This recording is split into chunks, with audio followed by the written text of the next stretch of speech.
driving a new culture and norms where doing the right thing, period, comes first, bringing a new management team, et cetera. There's a lot that we've gotten done, but this is a company that knows how to execute. This is a service.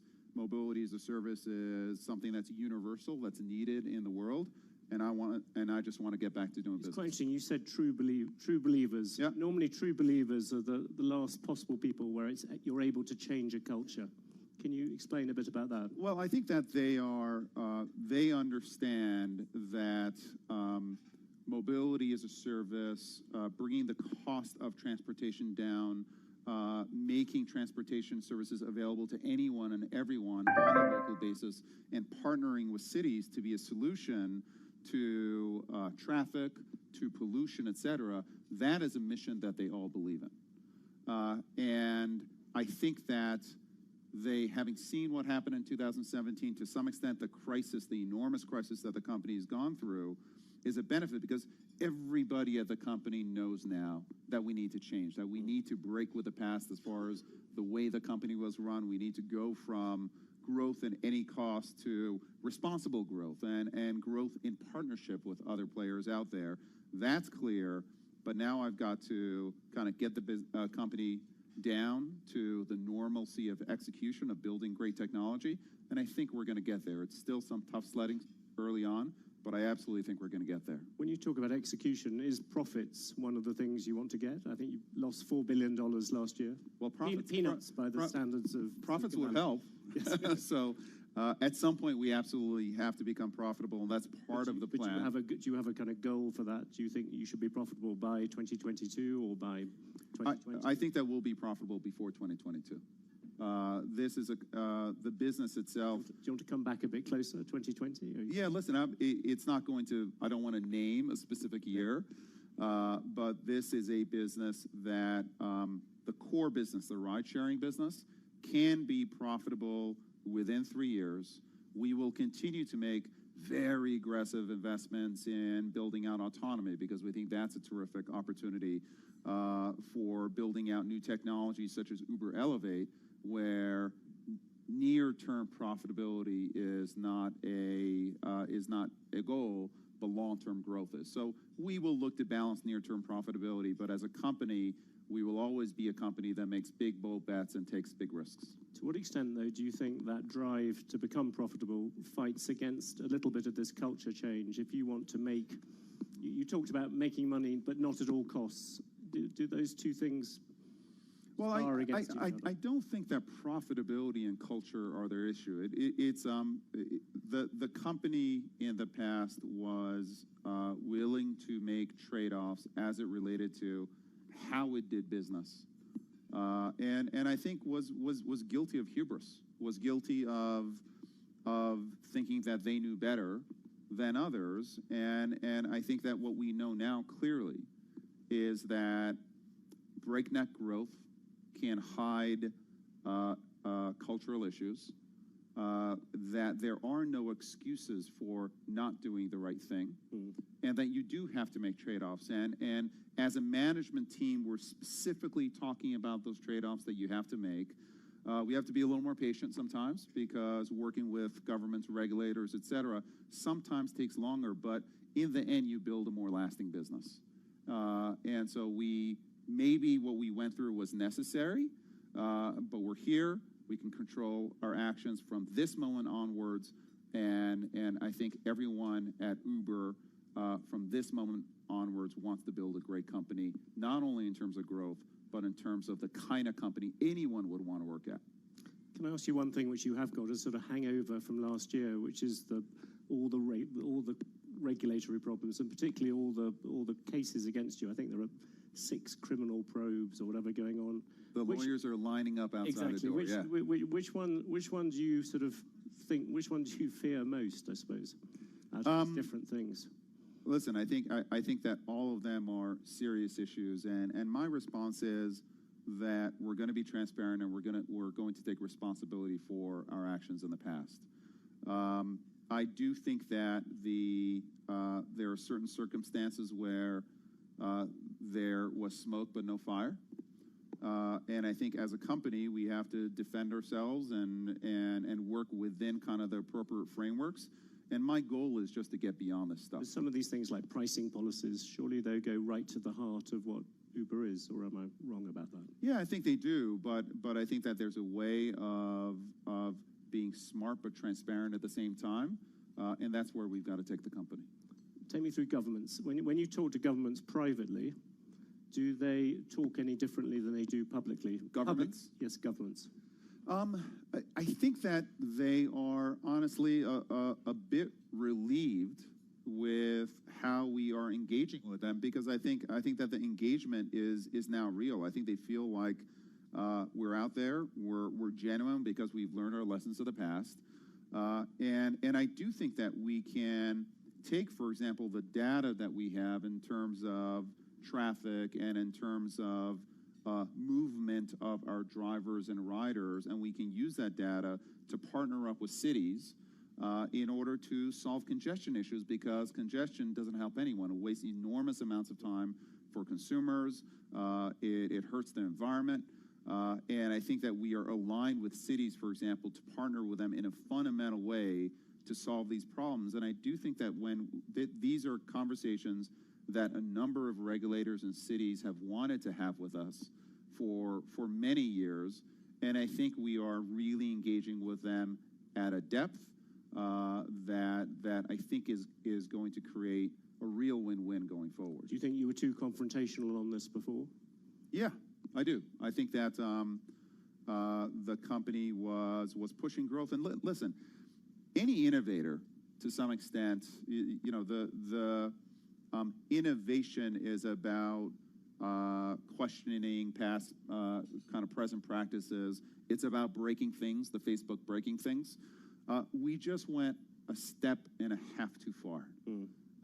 And what I want to keep, hopefully, is the best of both worlds, which is the spirit of innovation, the spirit of can-do, et cetera, but the responsibility of partnership. We don't know better than you. We're actually going to work with you, of actually having dialogue and respect for our city partners, for regulators, and then continuing to take risks and continuing to do daring things. And I think we can accomplish that.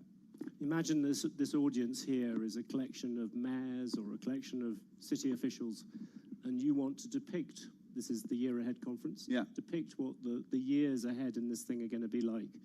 How far is driverless cars going to go? You talked just a few days ago about the idea of there being flying cars in 10 years' time. Can you just give a description of what you think transport is going to look like? Well, I think that we think there are three keys to transport and where the industry is going: autonomous, electric, and shared. And I think all three are necessary in order to get to the next level of city planning, et cetera. There are many cities where up to a fifth of the space taken in these cities is taken by parking and storing these cars. And so I do think that you need autonomous, you need electric, and you need shared. And I do think it's going to take some time. True autonomy for every single use case is some ways away. What we bring to bear is our developing autonomy, and we will have autonomous cars on the road, I believe, within the next 18 months, not as a kind of a test case, but as a real case out there. And over a period of time, we're going to bring autonomous transportation and feather it in with the non-autonomous transportation with drivers. What does feathering in mean? Feathering in means to a layman like me? Crashing. Yeah, feathering in means if you're, for example, in Phoenix, and you make a request to go from A to B, which is what you do with Uber, there will be 95% of cases where we may not have everything mapped perfectly, or the weather may not be the right weather, or there may be an accident on the road, or you may not have 2 or 3 ways of getting from A to B, where you may say, you know what, that's not an autonomous use case. We're going to send a driver to pick that person up. For 5% of cases, everything is going to fall into place. And we will send an autonomous car. The user will be able to pick, do you want, there's an autonomous car, yes or no? and we'll be able to service that A for B. That 5% is going to go to 10 and 15 and 20 as our computers and our algorithms learn more and more about what it takes to drive in a city in a real life situation. And every minute of every day, that driver, that computer is going to get better and know Phoenix better and better and better. And in 5 years, we'll have the perfect driver in Phoenix. We will have to retrain that driver in every single city. We're going to have to build out 3D maps of these cities, and it will take time, but over a period of time, you essentially have a driver who becomes the perfect driver. It'll take 10 to 15 years, but that's the feathering in that I'm talking about. And will a child born today, will they ever need to learn how to drive? A child born today? No, I don't think so. So within sort of 20 years from now, we will... I don't think so. Listen, I hear some groans. And also, I heard a couple of groans. 1.3 million people die from car crashes every year. 1.3 million people die from car crashes every year. That doesn't count an estimated 20 to 50 million people that are injured. Okay, this is actually a public safety issue. If you look at cars, 96% of cars, 96% of time, cars are sitting there not being used. It is a huge amount of pollution that's caused by these cars being in the road, and a huge amount of wasted time. So the safety is there. Electrification is absolutely key, and sharing these platforms is going to allow us to be much safer and also put our assets where they add value. But it's quite interesting because when you first came in, I remember you sounding somewhat more skeptical about self-driving cars. You've been converted. Is that a? The choir has spoken, and I'm listening. It's pretty exciting technology out there. But again, it will be a hybrid technology for some period of time. What about flying cars? That came as a slight surprise. Yes, that's a great project that we're working on. It's called Uber Elevate. And it is actually about battery technology. It would have helped a lot of people here. I know. I wish that I was available. We'll launch it here if we can. But battery technology is allowing us to have multiple rotors on planes, or helicopters, if you want to call them that. These rotors that are much smaller will be much quieter than helicopters are. Much quieter, much safer. If you add sharing into the equation, you can actually get the economics of going from A to B. We think within 5 to 7 years to a place where normal people would think about taking these flying cars. That'll be the beginning, and then it's about scaling. And we're working with a number of partners right now. Do you think the regulation on flying cars, I've heard some proponents of it argue that it might be easier than it has been on driverless cars, because driverless cars, you have to deal with existing roads, existing everything. Flying cars, essentially, you're going into unconquered space. I think that mayors that are forward-thinking understand that traffic and pollution are a real issue, and I think flying cars can be a significant solution to traffic issues in cities. And these cars, to start with, they're going to be very specific. They'll be kind of highways in the air. There'll be very specific routes that these flying cars go on. They're not going to be able to take you to your backyard and land in your backyard. There'll be these skyports. So there'll be very specific routes that you go on. And I think if you build a regulatory framework that has that kind of structure around it, I think you get to a better solve. Can I drag you back, somewhat reluctantly, back to the real world? But you have Rajiv Misra, who came in with you from SoftBank. Yes. He's going to become a director. Last week, he said that Uber should focus on repairing its market share in the US and on key European markets rather than going to new ones. Do you agree with that? Is that the way you look at Uber? I think one of the fundamental strengths of Uber is the global scope that we have. This is you a brand. Had that motto, everywhere. What's it? Everywhere for everyone. Yeah, everywhere for everyone. Do you want to make it some places for some people? No, we like the everywhere for everyone. It's much sexier than some places for some people. That's telling me. Just not interesting. I do think seriously though that the global scope that our company brings is important. Our being able to build technology that we can amortize essentially everywhere in the world is hard, but it is part of the fundamental value that we introduce. So I would look at Uber very much as a global brand. That said, we're going to look at all opportunities, but at this point, we are leaning forward. In 2018, for us, is going to be very much a lean forward year for the company. But without, I'm not trying to create new boardroom tension at Uber, but that would appear that SoftBank is keener on a more limited idea, whilst you're keener on everywhere for everyone. Well, listen, SoftBank is a very important shareholder. They're our largest shareholder, and many of our shareholders have opinions over what's the right thing to do. Ultimately, the governance of the company is going to be at the board, and we'll have those discussions at the board, and we'll set our long-term strategy, and then execute on it. One of the things which Uber played, perhaps not very fortunately, a role in was the whole sexual harassment questions and everything to do with that. I suppose one very obvious question, do you think that you have solved that part of the culture? But secondly, do you think that this is a real revolution and it's going to stick? I think that what was happening at Uber was serious, and I think that while what Uber went through was difficult, I think the Susan Fowler blog was probably one of the best things that happened for Uber, and it certainly started a movement that's an incredibly important movement of the company.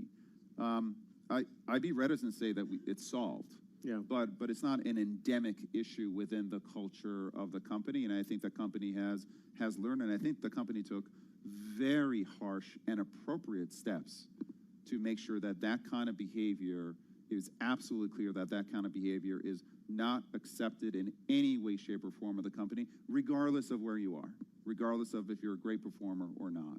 So I think we're at the right place for Uber as a company, but I think in general, we're not where we need to be in terms of women in senior positions, making sure that we're welcoming of women in technology, and we help women really build their careers within our company. There's a great kind of bottoms-up energy there, but we're not where we need to be, and we have a lot of work ahead of us.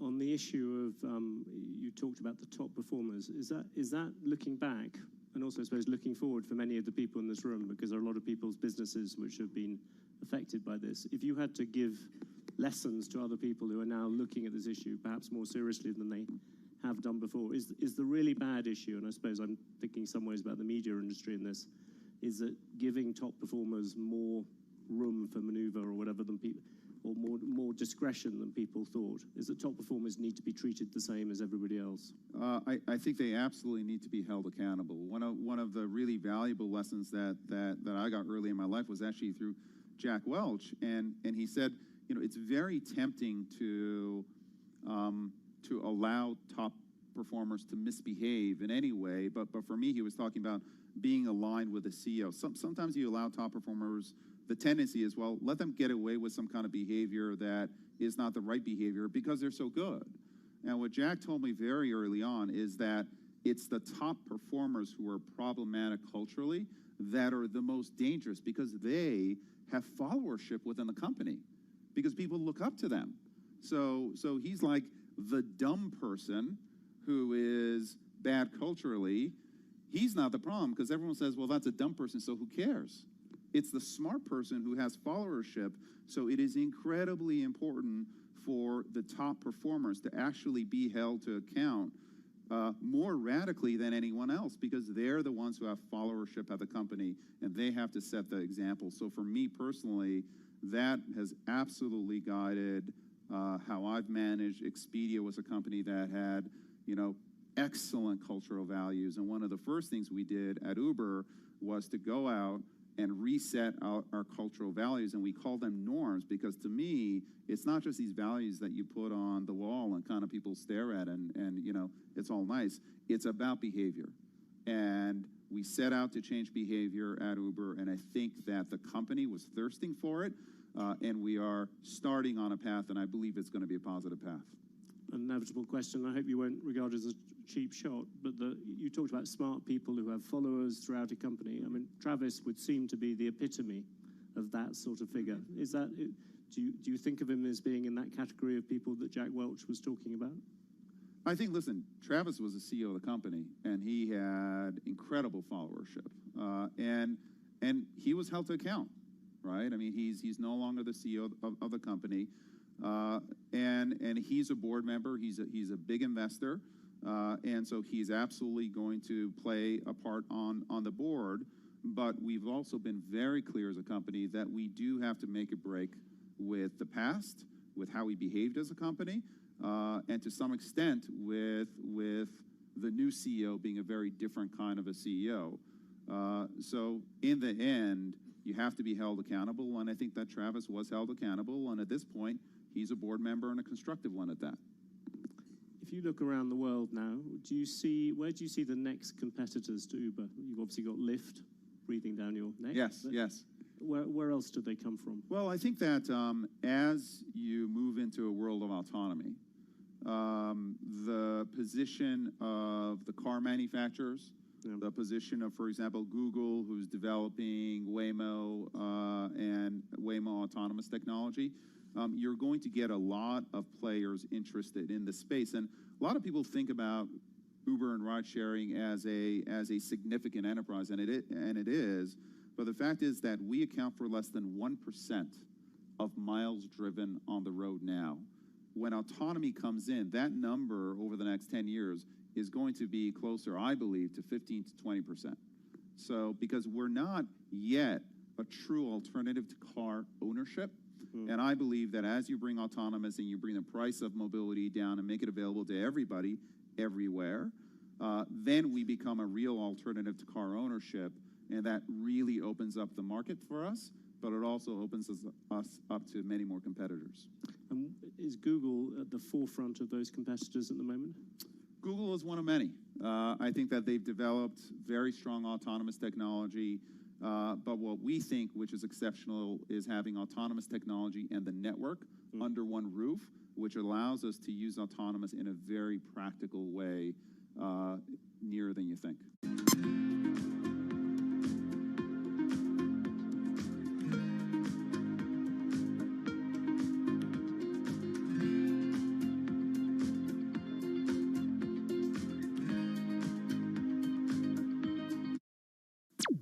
This is Bloomberg Business Week. Insight from the reporters and editors who bring you America's most trusted business magazine. Plus global business, finance, and tech news as it happens. Bloomberg Business Week with Carol Masser and Jason Kelly on Bloomberg Radio. Yep, we're almost there, folks. Ahead of the Labor Day weekend, it's a Friday edition of Bloomberg Business Week.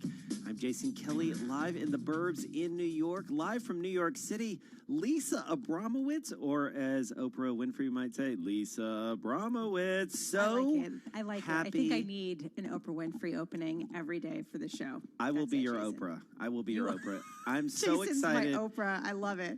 I'm so excited to have you with me. It's quite a day that we've got to break down, quite a week, quite a summer in many ways as we head into the Labor Day weekend. The market has spent a lot of the day trying to make up its mind. So we will get into that and so much more over the next few hours. Let's start by taking a look at that market with Charlie Pellet. Hey, Charlie. Thank you very much, and here's what's going on. We're on track for a losing week with the S&P so far this week, down by 3%. Right now, though, the Dow, the S&P, NASDAQ off-session lows. Bottom line, lowest in 2 weeks as mega-cap tech shares come under pressure for a second day on concerns that valuations got too high for some of this year's best performers.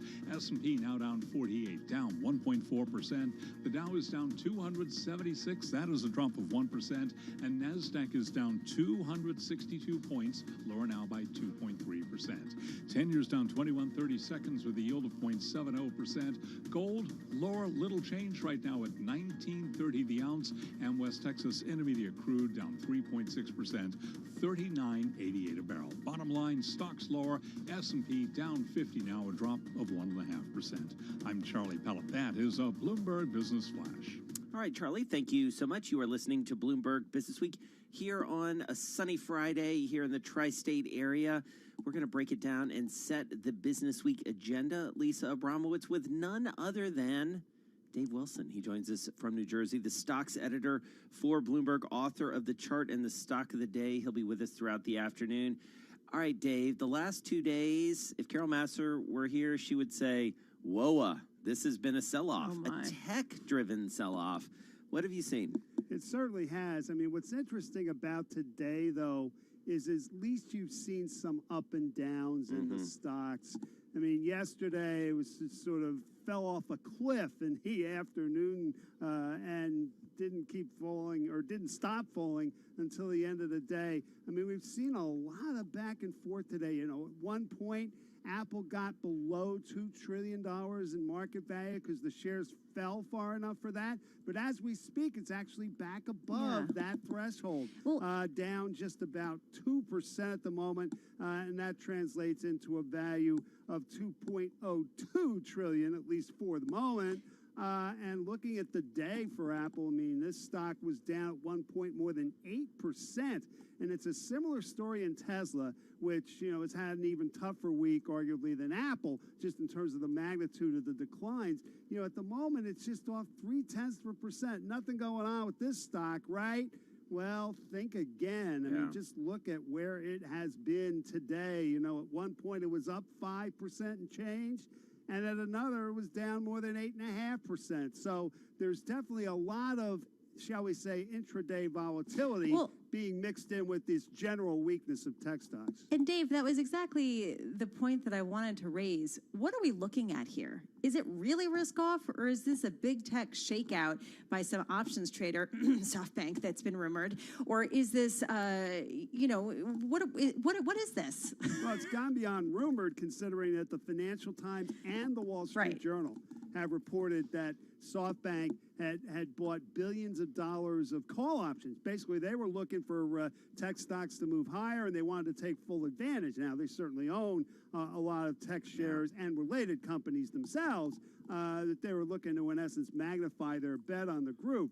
Now, then the other side of the coin is, you know, how does SoftBank stack up in relative to, say, some of the smaller traders out there on, you know, the likes of the Robinhood app, you know, in terms of their movement into the option market. We actually had a story out about that, you know, in the past day or so.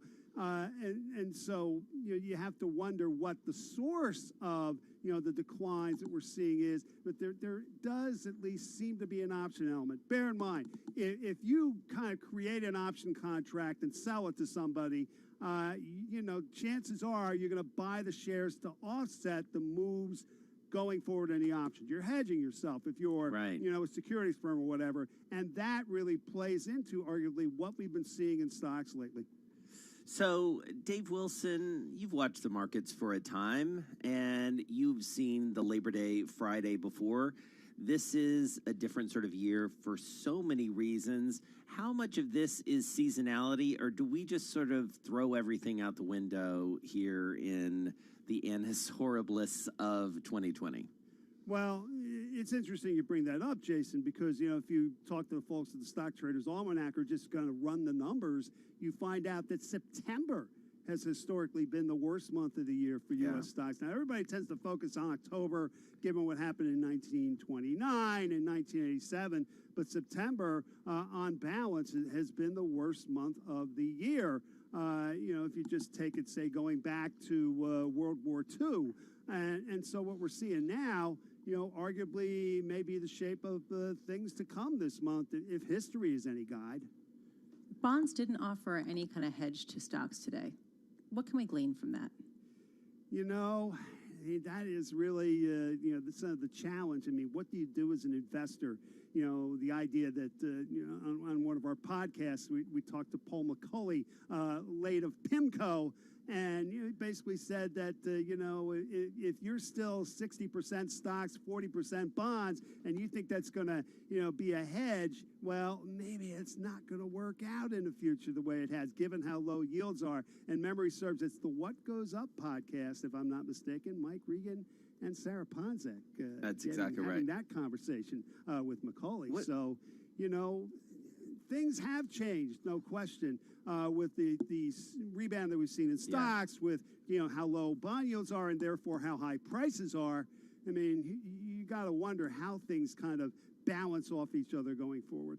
All right, Dave Wilson, thank you so much. Really appreciate it. As always, you'll be back a little bit later on, 3:30 to be exact, with your chart of the day and the accompanying song, plus your stock of the day to round out the week right after the close of trading. What do you make of the bond side of this, Lisa Abramowitz? I don't know. Today was super confusing. I'm going to be really honest. Super confusing. So confusing. I mean, was this jobs report good? Was it bad? I mean, it was much better than expected. But then you dig under it, and there are a lot of question marks. There are questions about temporary workers added by the census. There are questions about permanent layoffs that are increasing the proportion of the workforce that really has no job, not just is furloughed for a period of time. I don't know. I don't know what to make of all of this. Yeah, we're going to get into the jobs picture with Becky Frankowitz. She's been with us before. She's the president of Manpower Group out in the Midwest. And, you know, I think we've seen the shape of work change. We talked about the shape of the market. We've seen the shape of work change. And I think we're going to get a better sense of that after Labor Day, although it may be a little bit delayed because, as you and I very well know, Lisa, as parents, school, a little bit different this time around. Are your kids actually going to physical school? Not yet, and maybe in a hybrid way, but still remains to be seen. They're starting online in the next week or so, but it's all very up in the air. Mine are not going back for the rest of this year. We're part of the Success Academy calendar network. year. Yeah, for the calendar year. Yep, for the calendar year. Oh, so we had a family. We had a big Bloomberg story on that yesterday. Yeah, I mean, we had a family meeting last night where we discussed how we're going to make sure that everybody gets out of our home every day. Yeah. You know, because it's a serious issue. How do you motivate to leave your home? Totally. And not just be in pajamas all day. Well, I mean, not me, obviously. Right. I would never do that. No, ever. absolutely not. Yeah, that's unimaginable. But there is this issue of, can you have a really robust, productive workforce if kids are remote learning or not in school or some combination thereof? It's a huge, huge economic issue. So we're going to talk about that and much more. We're going to talk about this market, what it has meant, and we're going to talk about a story that Dave Wilson mentioned, what's going on at Robinhood, those outages caused by potentially those stock splits. Man, it's a kooky world out there. We're going to break it down all around. In the meantime, let's get some world and national headlines. For that, we turn to Nancy Lyons. Hey, Nancy. Hey, Jason, President Trump is denying an Atlantic report that says he canceled a 2018 visit to a French cemetery where American troops are buried, saying, quote, "Why should I go to that cemetery? It's filled with losers." No, it was a fake story written by a magazine that was probably not going to be around much longer. His former national security advisor, John Bolton, reacted on Bloomberg Radio. These comments are despicable. If he made them, they are despicable. There is no excuse from them, especially not from the commander-in-chief. Democratic presidential hopeful Joe Biden says it is disgraceful if the reports of the president's comments are true. The pressure is building against Moscow after the poisoning of Russian opposition leader Alexei Navalny. NATO Secretary General Jens Stoltenberg is condemning what he calls an appalling assassination attempt. NATO allies agree that Russia now has serious questions it must answer. The Russian government must fully cooperate with the Organization for the Prohibition of Chemical Weapons on an impartial international investigation.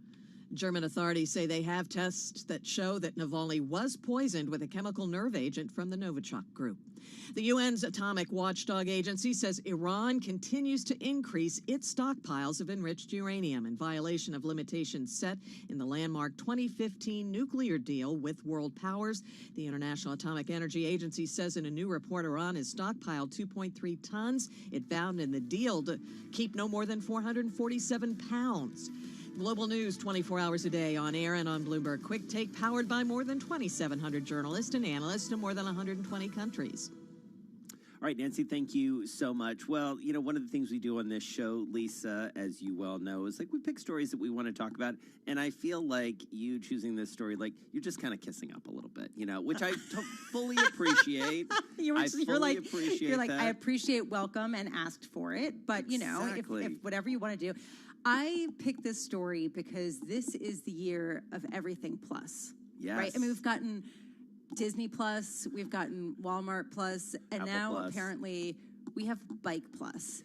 Totally. And I mean, it's just, this is about Peloton, which I know you do, I believe, every morning. Is that correct? I tried to. I did it this morning. I had a little bit of a cold earlier this week, so I was off the bike for a bit. But yeah, I'm obsessed. Okay, hold on a second. Hold on a second. When you had a cold, were you just immediately like, I've got COVID, I'm going to die? You know, I didn't, only because I was, well, yes, for a split second, and then I started panic Googling, and I was like, oh, no, I got a super runny nose, and that takes out. I also had a 2-year-old who I had seen with a cold and a very drippy nose who was completely guilty of giving it to me. So I was off the Peloton, but meanwhile, just back to Peloton for a second, because I want to make sure people know about this story. Mark Gurman, he is a scoop meister. He's often talking to us on this program about Apple. A great scoop on the terminal about Peloton. One of the most read stories. And as you said, Bike Plus and Tread Plus, they are widening the product line. And you want to know what Peloton as a stock has done this year amid the pandemic? I believe the technical word is bananas. Bananas.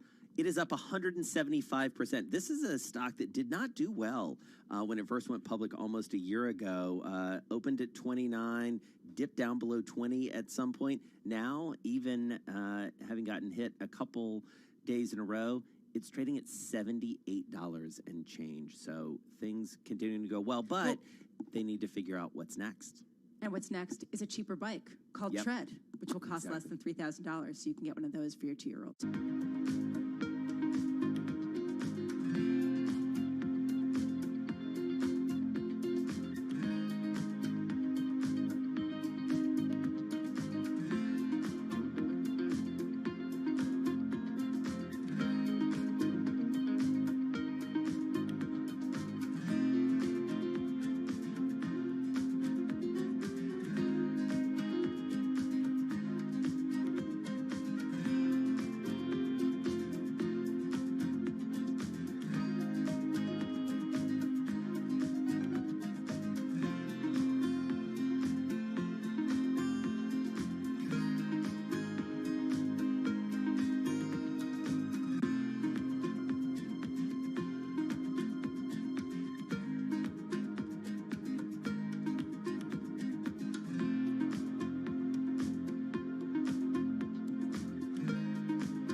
markets, headlines, and breaking news 24 hours a day at Bloomberg.com, the Bloomberg Business app, and at Bloomberg Quick Take. This is a Bloomberg Business Flash. From Bloomberg World Headquarters, I'm Charlie Pellet. It is a down Friday with the Dow, the S&P, and NASDAQ all slumping. 48-point drop right now in the S&P 500 index, down by about 1.4%. We've got the tech sell-off hitting NASDAQ hard, down 261 points for the NASDAQ Composite Index. That represents a drop right now of 2.3%. Dow Jones Industrial Average down 287 points, a decline right now of just about 1%. 10-year yield 0.70%. Gold little changed, higher now by less than 0.1%. We've got gold at $19.31 the ounce, up 72 cents, and West Texas Intermediate crude down 3.3%, $39.98 a barrel. Recapping stocks at the lowest in 2 weeks. S&P down 48, down 1.4%. I'm Charlie Pellet. That's a Bloomberg Business Flash. All right, Charlie, thank you so much. Well, let's dig in a bit to Jobs Day. Excited to do that with our own Yelena Shaletyeva. She's back home, and by home, I mean our home studio, our Bloomberg Interactive Brokers studio. Yelena is, of course, senior U.S. economist for Bloomberg Economics. So, Yelena, a busy day, an appropriate day probably to find your way to the office to talk with the team, at least virtually, and try and figure out what is going on in the land of the jobs report. What'd you make of it? Feels so good here in the studio, let me tell you, very comfy. So, obviously a strong payrolls report, and we saw another solid print in payrolls. We saw an unexpectedly large decline in the unemployment rate, as well as an increase in participation rate, which I should also note, because I think the strength of the latest report is probably actually due to people coming back to the labor force as they don't receive the unemployment benefits anymore. So those top-up $600 that expired at the end of July likely encouraged some Americans to get back and look for a job, and they were lucky to land a job or just come back to their previous place of employment. Having said that, I'm not arguing that we need to discontinue any stimulus and any fiscal support to the labor market. It's still required, and it just needs to be very well targeted and oriented to those people who are really struggling and cannot get a job just simply because their jobs are not there anymore. So I think it's very important to make that distinction. So looking forward, I think that the progress in the labor market will slow down a little bit up because of back-to-school season, because of holiday season. And I think that this year we may not see that much strength. So that means the reported numbers will probably be negative in some months ahead. Yelena, I want to dig under the headline numbers. We saw a disappointment when it comes to the jobs added in the private sector. We've heard from a lot of big companies that have cut thousands of jobs. But on the public sector, there was that boost to the overall number based on a temporary hiring of census workers. Can you square that and give a sense of how much of a boost that gave the numbers that will eventually dissipate after the September 30th census deadline? So it's in the vicinity of 200 to 300,000, and that number will stay elevated throughout the months of September. This is actually, usually it's a huge number relative to overall payrolls. This time, because of what is happening in the labor market and the pace of monthly gains, we see this is relatively small. But yes, you're right, this temporary boost will disappear. It is temporary, and that will create another like minor, but still a downward pressure on overall pace of hiring. So, Yelena, one of the things I love asking you about is sort of some of the other data that you guys are looking at to figure out and sort of separate some of the signal from the noise around jobs. We've had a lot of jobs data this week. Are there other economic indicators you're looking at, maybe some higher frequency type stuff that gives you an even more robust sense of the jobs picture and the employment picture? Sure. Like we are looking at high frequency indicators, and you said, that gives a better sense to where the economy is going. I think that growth is flattening, so we will see a significant boost to Q3 GDP to the third quarter, but after that, growth will start flattening. I'm not saying that we will see negative prints in terms of GDP growth or payrolls right away, but I think that the initial recovery will start to fade.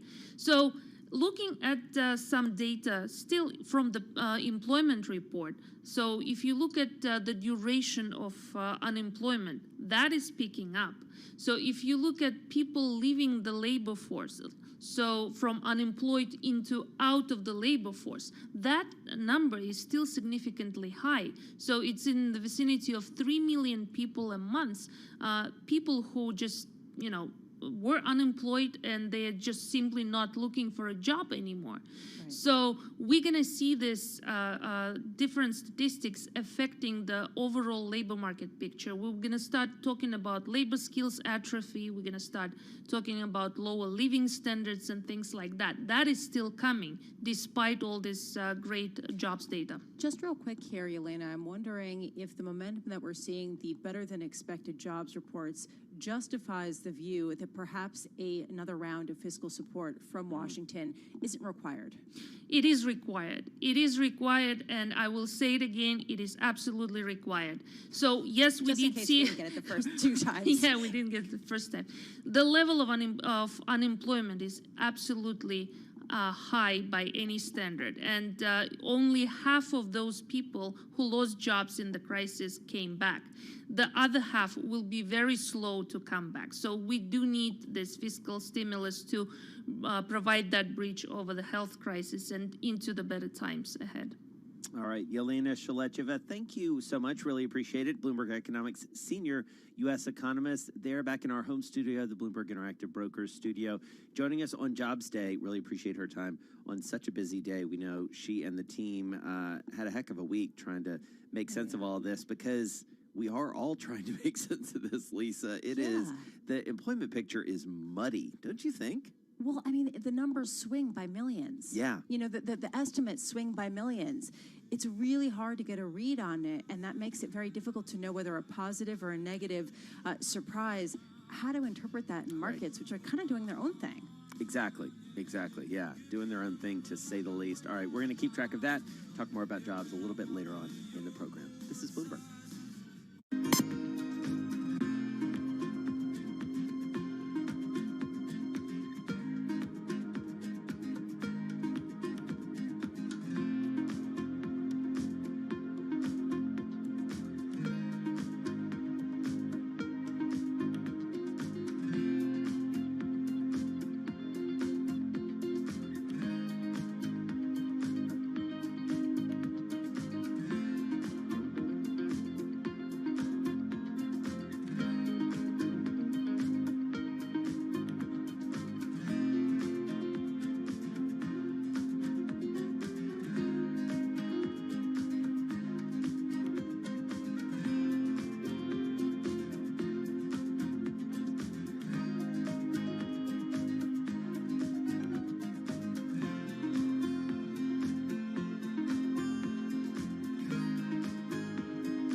Broadcasting live to New York, Bloomberg 1130. To Washington, D.C., Bloomberg 99.1. To Boston, Bloomberg 1061. To San Francisco, Bloomberg 960. To the country, Sirius XM Channel 119. And around the globe, the Bloomberg Business app and BloombergRadio.com.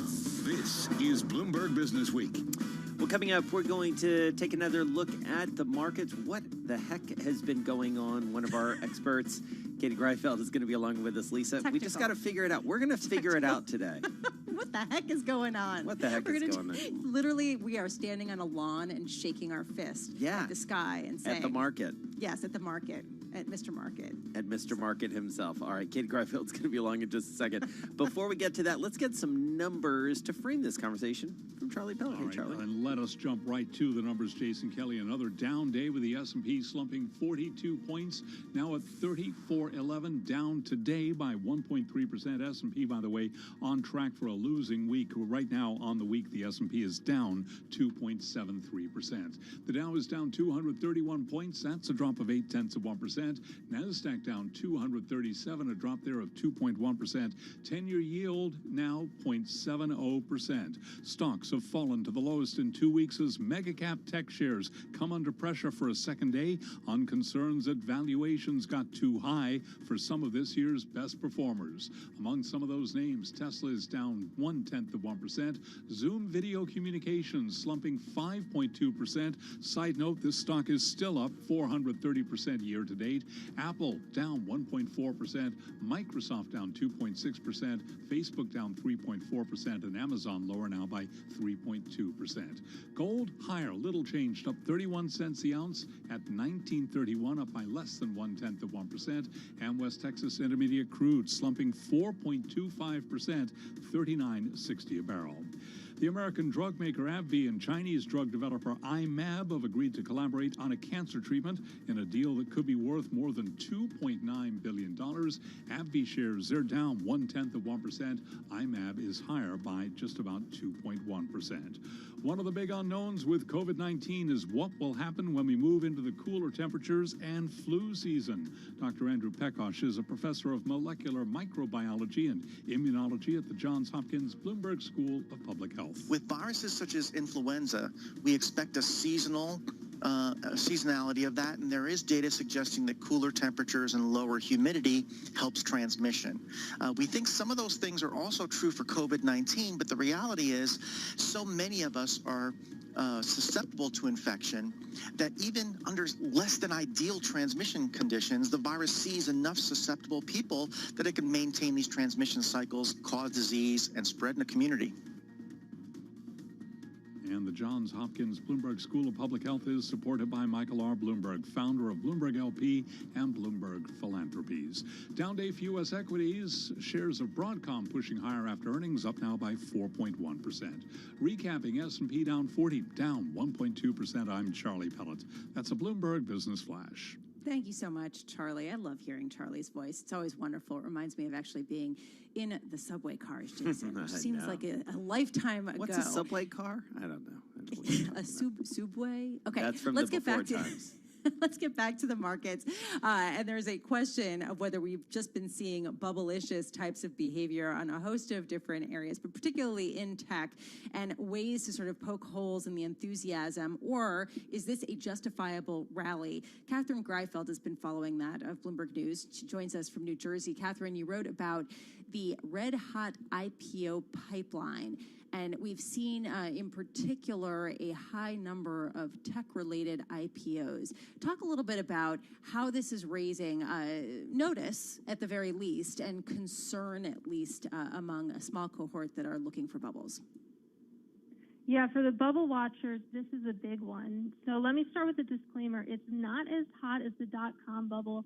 You saw 700 IPOs in 1996, whereas we're at about 220 year to date. So not as hot, but we have seen a noticeable pickup just in the last few months. You saw 72 companies file plans for an IPO in July, and that was the most active month since 2014. And the pace really kept up in August. You saw 66 companies come forward last month. So that's sort of raising some parallels. You know, the IPO craze was a hallmark of the tech era. of the tech bubble. And of course, a massive run up in tech stocks was too, which clearly is happening to this year, maybe a little less so this week.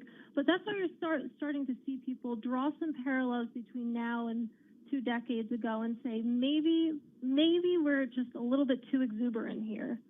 Well, and part of that exuberance, Katie, comes from the fact that IPOs, the ones that have gotten out, they've done pretty well, right? Absolutely. They have done incredibly well. New 2020 listings are up about 45% year to date. I mean, when you compare that to the NASDAQ composite, that's only up about 24%. So these new listings, they are objectively doing really well. And that's because, like you say, they're mostly tech IPOs. And the tech IPOs in particular are outperforming by a 3-to-1 margin. And when you're a company watching these IPOs come to market and do so well, that's in unicorns like Airbnb, like Palantir to file their own prospectuses. And from an investor standpoint, it's hard to play.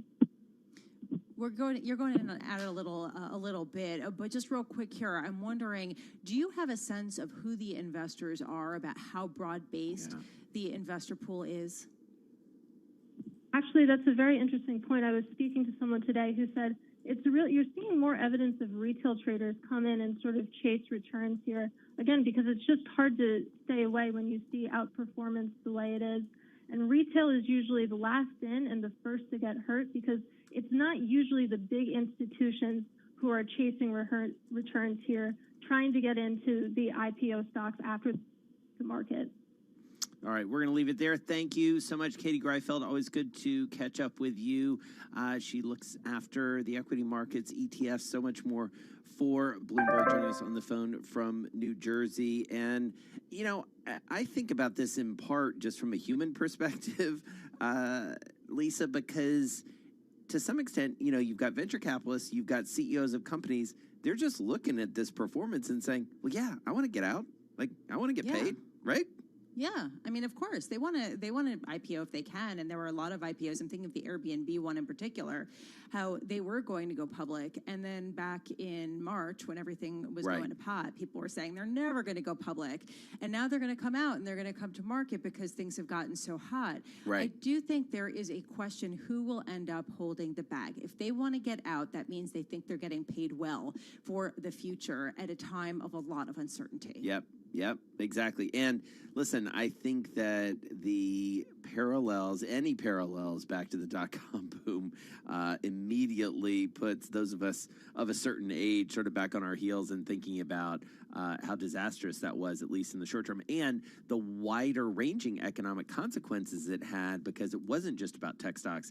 It turned into something much bigger in many ways. So I've been called an angry bear by Jonathan Ferro. I'm not an angry bear. Let's just be very clear. But it is important to be somewhat skeptical. At the same time, people have been looking for bubbles for many years, and they haven't really found one that's gotten burst. I just call you skeptimistic. That's how I view you. I like that. There you go. All right, let's get down to Washington now. Nancy Lyons is there with world and national headlines. Hey, Nance. Hey, Jason. President Trump is strongly denying that he called American war dead losers and suckers during a trip to France in 2018.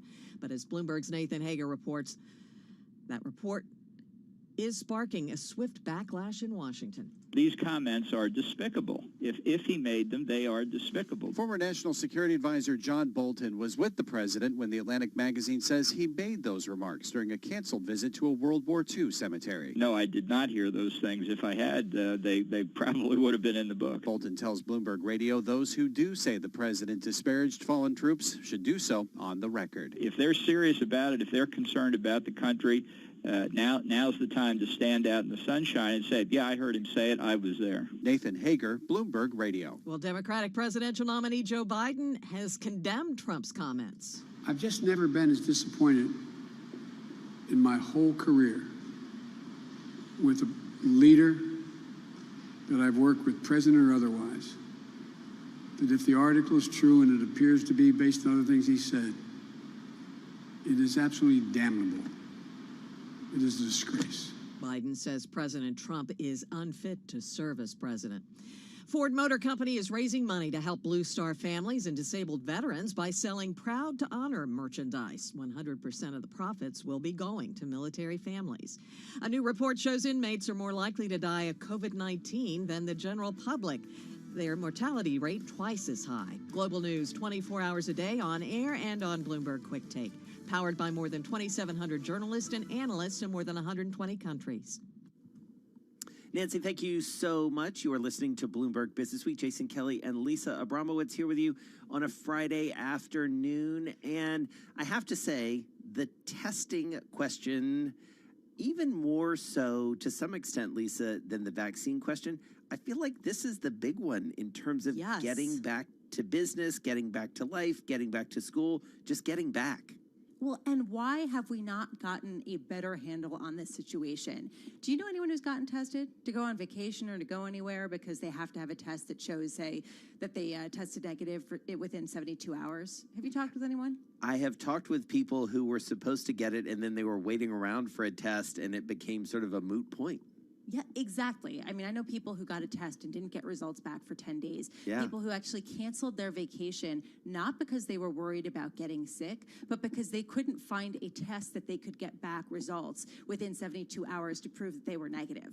I mean, that's the level of the delays and the level of the situation. So now people are talking about tests. Abbott has come out with a number of them. There have been a bunch that have gotten approved, one that was actually rapid testing, but there's also a question of how it's being tested. I mean, do you have to have a nasal swab, or can you just spit into something? And I don't really want to get into, different liquids to test for a virus. I don't think that people really want to be hearing on this before their long weekend, but it matters because it's how invasive it is, how easy it is to just get and make a routine part of your daily life. Well, that's exactly it. I mean, I think the only way that we're really moving around in any meaningful way is that I won't get too graphic here, but like, if you have exactly, if you have a routine where basically like you get up, you spit, you figure out whether you're positive or not, and then you basically hit a button on an app or it automatically uploads, and then you're like, yep, cool, you can go to work, or you can go to this concert, or you can get on this plane, or whatever it is.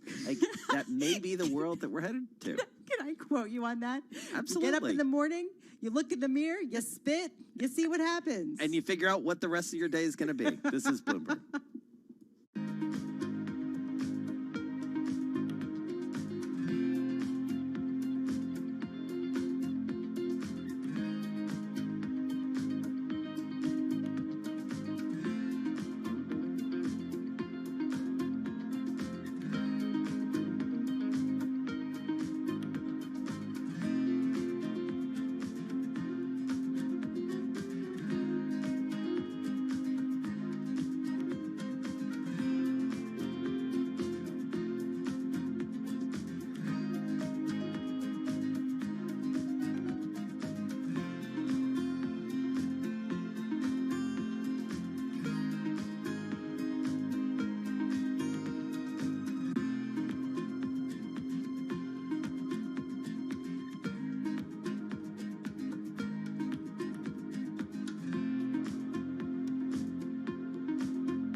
markets, headlines, and breaking news 24 hours a day at Bloomberg.com, the Bloomberg Business app, and at Bloomberg Quick Take.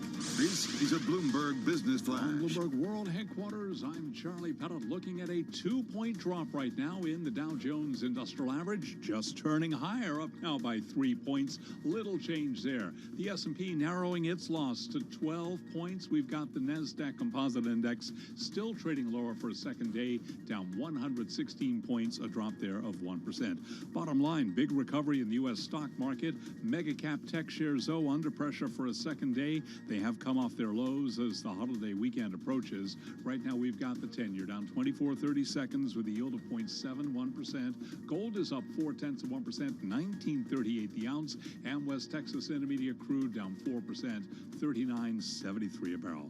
Bottom line, big turnaround for markets. S&P 500 index down 13 now, a drop of 0.4%. The Dow fluctuating between gains and losses. I'm Charlie Pettit. That's a Bloomberg Business Flash. All right, Charlie, thank you so much. You are listening to Bloomberg Business Week. Jason Kelly and Lisa Abramowitz here on a Friday afternoon, a holiday Friday, headed into the weekend. Got a nice game for you to play. It's all part of the politics issue, the election issue, special double issue of Bloomberg Business Week on newsstands. But this is the one you really need to go online and play. Ryan Teague Beckwith, political reporter for Bloomberg, joining us on the phone from the nation's capital. Choose your own election ending. What's the worst thing that could happen? Oh, RTB, this is quite a project. How do you even sort of start this? Walk us through your process. Yeah, well, I was a big fan of those Choose Your Own Adventure books when I was a kid. Yeah, and, who wasn't? So as we were trying to game out what might happen on election night, I thought this just feels exactly like that. You know, there's just so many variables that a lot of the people that I talk with who normally try to make projections of turnout or what they've just given up. They've said that it's just there is no possible way to know exactly what's going to happen. So what we did was we walk you through a series of questions that you can answer about what things might or might not go wrong. And then as that unfolds, we show you what would be the likely outcome of those different things. So have you slept since making this? You know, actually, a lot of things can go wrong, and it's still okay. It kind of depends on how you define constitutional crisis. Because that's not what I want to hear, by the way. By the way, that's going to be the money quote of this show today. Like, Ryan, you are always good for a line, but that one is both terrifying and amazing. Well, it's true, though. Like, the Constitution is just a Rube Goldberg contraption of competing interests and things that don't always make sense. And we have things that you could conceivably call a constitutional crisis on a regular basis, like the government shutdown. Like, the Constitution doesn't have a way out of that. And so we have the government shutdown. But, you know, kind of things go on. A real constitutional crisis would be one where we just have absolutely no resolution, or where the resolution that we get is just so undemocratic that it is bonkers and people are mad about it. And that's the one, if you play this game just the right way, you can end up with either Mike Pence or Kamala Harris as president. Right, right.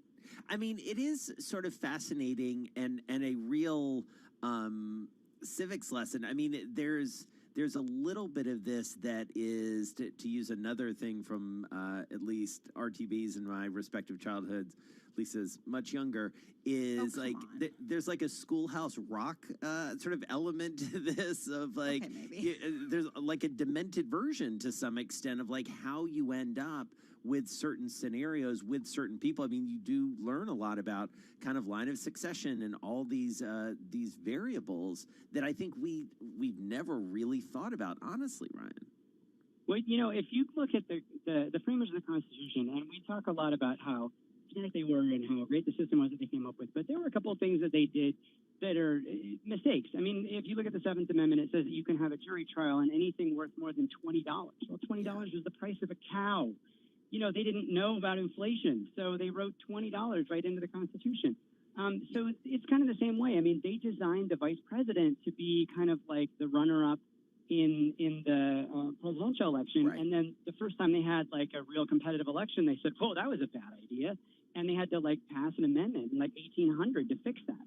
So there are a lot of things in the Constitution that they never really gamed out how they would work, and they couldn't have, because they didn't even think that political parties would exist. And now that we have the system that we've inherited from them, there's some parts of it that have never been tested. And so I get into some of that in this, but a lot of it is really, in-person voting could go really bad. Mail-in voting could go really bad. There could be a slow count. There could be long lines. There are all sorts of things that can go bad. If the margin of the victory for the candidate who's winning is big enough, none of that will matter. Yeah. If it comes down to a single state and a very narrow margin, then you have a lot more possibility for trouble. I do have to say that the founders of the Constitution, when you said they didn't really get inflation, we kind of don't get it either. But I do want to ask going forward whether some of the officials, the election officials in states, are looking at all of the problems that you outlined here and are looking to fix them in a way that you think is reliable before the election. So absolutely. Pennsylvania's governor recently met with Philadelphia, where they've had the most problem with slow counts in the past. And they kind of had like a little workshop on how can we fix it just for Philadelphia, because if Philadelphia's returns are coming in fast enough, then the rest of the state, it will be fine. And they actually got like a nonprofit, gave some money for them because the Congress is not giving any more money for helping. Pretty much that ship has sailed. It doesn't look like they're going to give any more money to help with that. So that's definitely taking place in Pennsylvania. I know that in North Carolina, even though they had a Republican legislature and a Democratic governor that were really at loggerheads, they were able to work through some of those issues. Wisconsin, similarly, the State Board of Elections, kind of after that disastrous primary, has taken a really close look at some of those things. But some of these things are not, there's just too much of a partisan divide over things like voter ID and ballot harvesting, and they're not going to come to a compromise on that likely before the election. And time is also running out. I mean, it's too late to buy new equipment because that stuff's already been bought and you wouldn't get here on time. Right. I mean, Ryan, the other thing that I think, and we were talking about this with the CEO of Vote America yesterday, is this idea that it's hard for us, especially in the year 2020, and our reliance and our kind of being accustomed, I guess, to instant results, to get our heads around this idea of we may not know on election night, we may not know the next day, we may not know the day after that. This could take some time. That's a very uncomfortable thing for people to really reckon with, it feels like. I think that in particular, because of the candidates that we're dealing with here, Donald Trump's tendency to call everything a fraud or rigged and to undermine sort of, civic institutions is a thing that makes it particularly fraught. I think if we were looking at a race between Mitt Romney and Barack Obama, and they were saying it might take a week for us to get results, I don't think that people would be freaking out quite as much. Yeah, so that's where a lot of the concern comes from. People who are not fans of the president worrying that he's going to somehow turn that to his advantage. Now, really, as you can see if you follow through the game, he can say all kinds of things, and that could undermine confidence, and that could contribute to people not trusting the result. But the mechanisms are in place there for things to happen by certain dates. And so unless, like, the Republican Party en masse or a state legislature or something like that decides to really aggressively intervene based on the things that he says, it's really just rhetoric. Right. No, that's a really good point and a comforting one at the end of the day. Ryan Teague Beckwith, thank you so much. It's a terrific piece of journalism, so much in there. We really appreciate you bringing it to us. So check that out online and in the latest edition of Bloomberg Business Week. Well, for those of you listening in New York, D.C., and San Francisco, watching on YouTube, Bloomberg Business Week continues right here. Lisa Abramowitz and I, good Lord, that was hard for me to say. Sorry, Lisa. It's no problem. We're going to talk about tech valuations with a big holder of Tesla. If you're listening on Bloomberg 1061 in Boston, though, Bay State Business, that's coming up next. Stick with us. This is Bloomberg.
Bloomberg World Headquarters, I'm Charlie Pellet. We move into the final hour of trading. It is a mixed Friday, on track for a losing week for the U.S. stock market.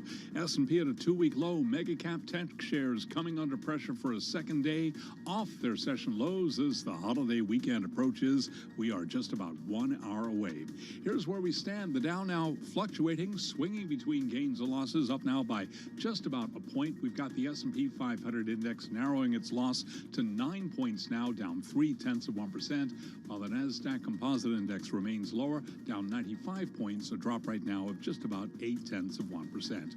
Losses for Amazon, Microsoft, and Facebook did push the NASDAQ 100 Index down more than 5% at one point, though it has pared those losses. NASDAQ 100 Index now down by about 0.8%.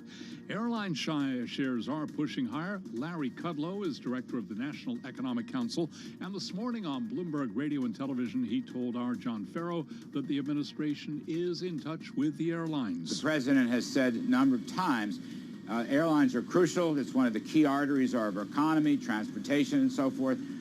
If they need additional assistance, we stand ready to work with them to hammer out additional packages. Secretary Mnuchin is leading that charge. So we've got information, testing, additional assistance on the table for the airline business. And among some of the airline names, UAL is up 1.5% right now. American is also up 1.5%.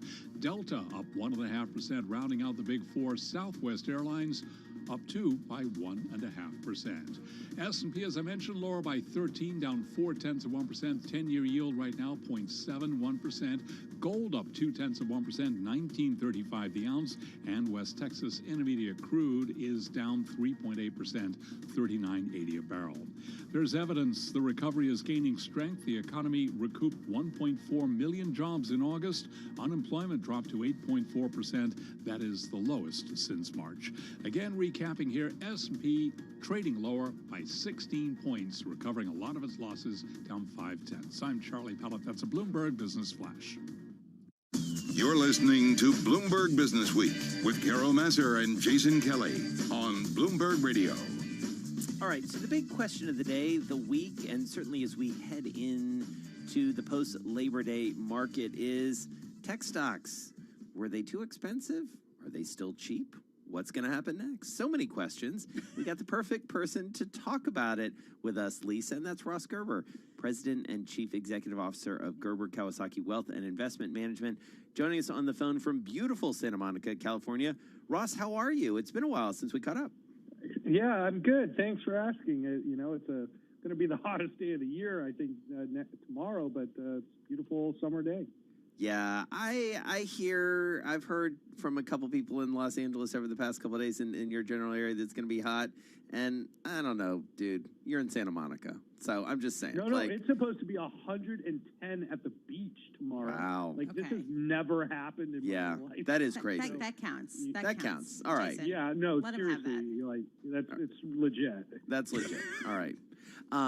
Okay. That aside, you know, it's cooling off. See what I'm doing here? Oh, God, this is dreadful, Jason. Tech stocks. This is hard. This is hard. Just stick with me. But seriously, what do you make of what we've seen over the past couple of days? Because it felt a little bit unanticipated, even though we had seen a massive run-up. I just wonder, through the lens that you look at the markets, what have you made of the past 48 hours? Because they've been a bit nutty. Oh, I've been actually really happy about it. You know, there's nothing worse than a market that's just unrelentingly up, which starts to make me really fear like a 2000 meltdown because I lived through it. And so corrections are an important part of the market. And tech stocks got really ahead of themselves over the last couple months. And we think their prospects look very good. But, you know, paying 40 times earnings for Apple, I've owned Apple my whole life. It's traded between 15 and 18 times earnings up until recently. So you're essentially paying 2 times the historical valuation of Apple to be an investor today. And so to see these corrections actually brings me comfort because it means there's some sanity in the market. But we're just seeing a tremendous amount of liquidity out there right now. And so that should support stocks even at ridiculous valuations. All right, Ross. So we've seen in Tesla, there was about a 20% correction in the shares over 3 trading days. Now the shares are actually up on the day after having been down substantially. I mean, they're flopping all over the place. Right. Are things cooling enough to really justify that we are actually seeing sanity? Because if you look at the year-to-date gains, No. they're still nuts. Yeah, no, this is far from sanity. I hate to sound like, sort of the old fuddy-duddy, but we value things, and just because the markets move higher doesn't mean we change the way we value things to justify the valuation. Really? Because it kind of seems like that sometimes. A lot of people do that. You've seen that with all of Wall Street, with huge price targets increases with Tesla, right before they got $5 billion worth of stock to sell, right? And so we think if Tesla's selling stock, that probably is a sign, right, that the stock is very expensive. And so Tesla's one of the best companies in the world, and it deserves a premium valuation. But I think many stocks like Tesla are well ahead of themselves. I think even deeper correction is necessary, and it's good. And really, when everybody's out there screaming that they want to buy stocks and they love stocks, that's just a bad sign for the markets, typically.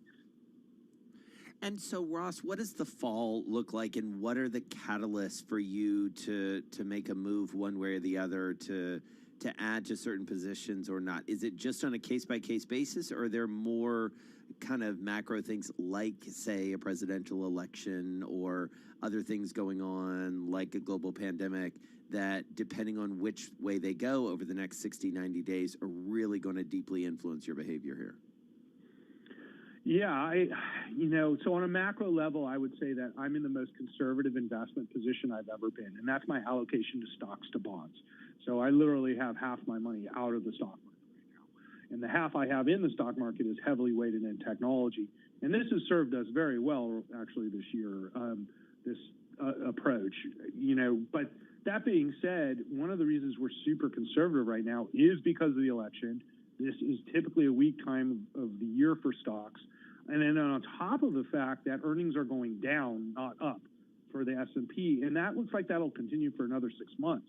And so with earnings going down and valuations going up, right, you've got an election, and you've got a pandemic, which I think we're going to get through in the next 6 months mostly, as far as having a much more normal life in the next 6 months. So I'm bullish on the world in certain scenarios, and I'm bearish in others. So if we can get Biden to win the election, this will be one of the most bullish things for America I have seen in forever. Hold on a second. You said a lot, and I want to break out some of it. Let's start with the allocations, the idea that you've gone much more into bonds than stocks, if I hear you correctly. Are bonds really going to act as a hedge? Well, we are very diversified in the bond market because, corporate bonds typically don't act as a hedge when the economy goes bad, right? And governments do well. So let's say we have half our money in government securities and half our money in corporate securities on the bond side, because if things go bad, those government securities will be the hedge, And then we have a very large gold position as well, probably the largest I've ever had. Wow. So we really look at it as, we're not sure where things will be, with a lot of things over the next couple months. I'm actually pretty bullish on solving coronavirus over the next year, but I'm not bullish on corporate earnings over the next 6 months. And so that means PEs get bigger, over time, even if the market doesn't go higher. So my argument would be, what would be the catalyst for the market going higher? It's either stimulus or more Fed printing money. There's really the only catalyst that you have over the next 6 months. And so I'm looking for the election to be that sign. If Trump wins, I think it's going to be a difficult period of time. I think the social unrest will increase. I think it reminds me a lot of the late 60s. Yeah. And I just don't want to play that game. I just don't want to be in that game. Trump is like Nixon, but worse. Unfortunately, we have to leave it there because we got to get to some news. Always good to visit with you. You got to come back soon because we love your insights. Ross Gerber Kawasaki, joining us from Santa Monica. Stay cool. We will talk to you soon. All right, let's get down to Washington now. And Nancy Lyons, she's got world national headlines. Hey, Nancy. Thanks, Jason. The White House is welcoming today's jobs report, showing unemployment down to 8.4% and the creation of 1.4 additional jobs last month. Bloomberg's Irv Chapman has more.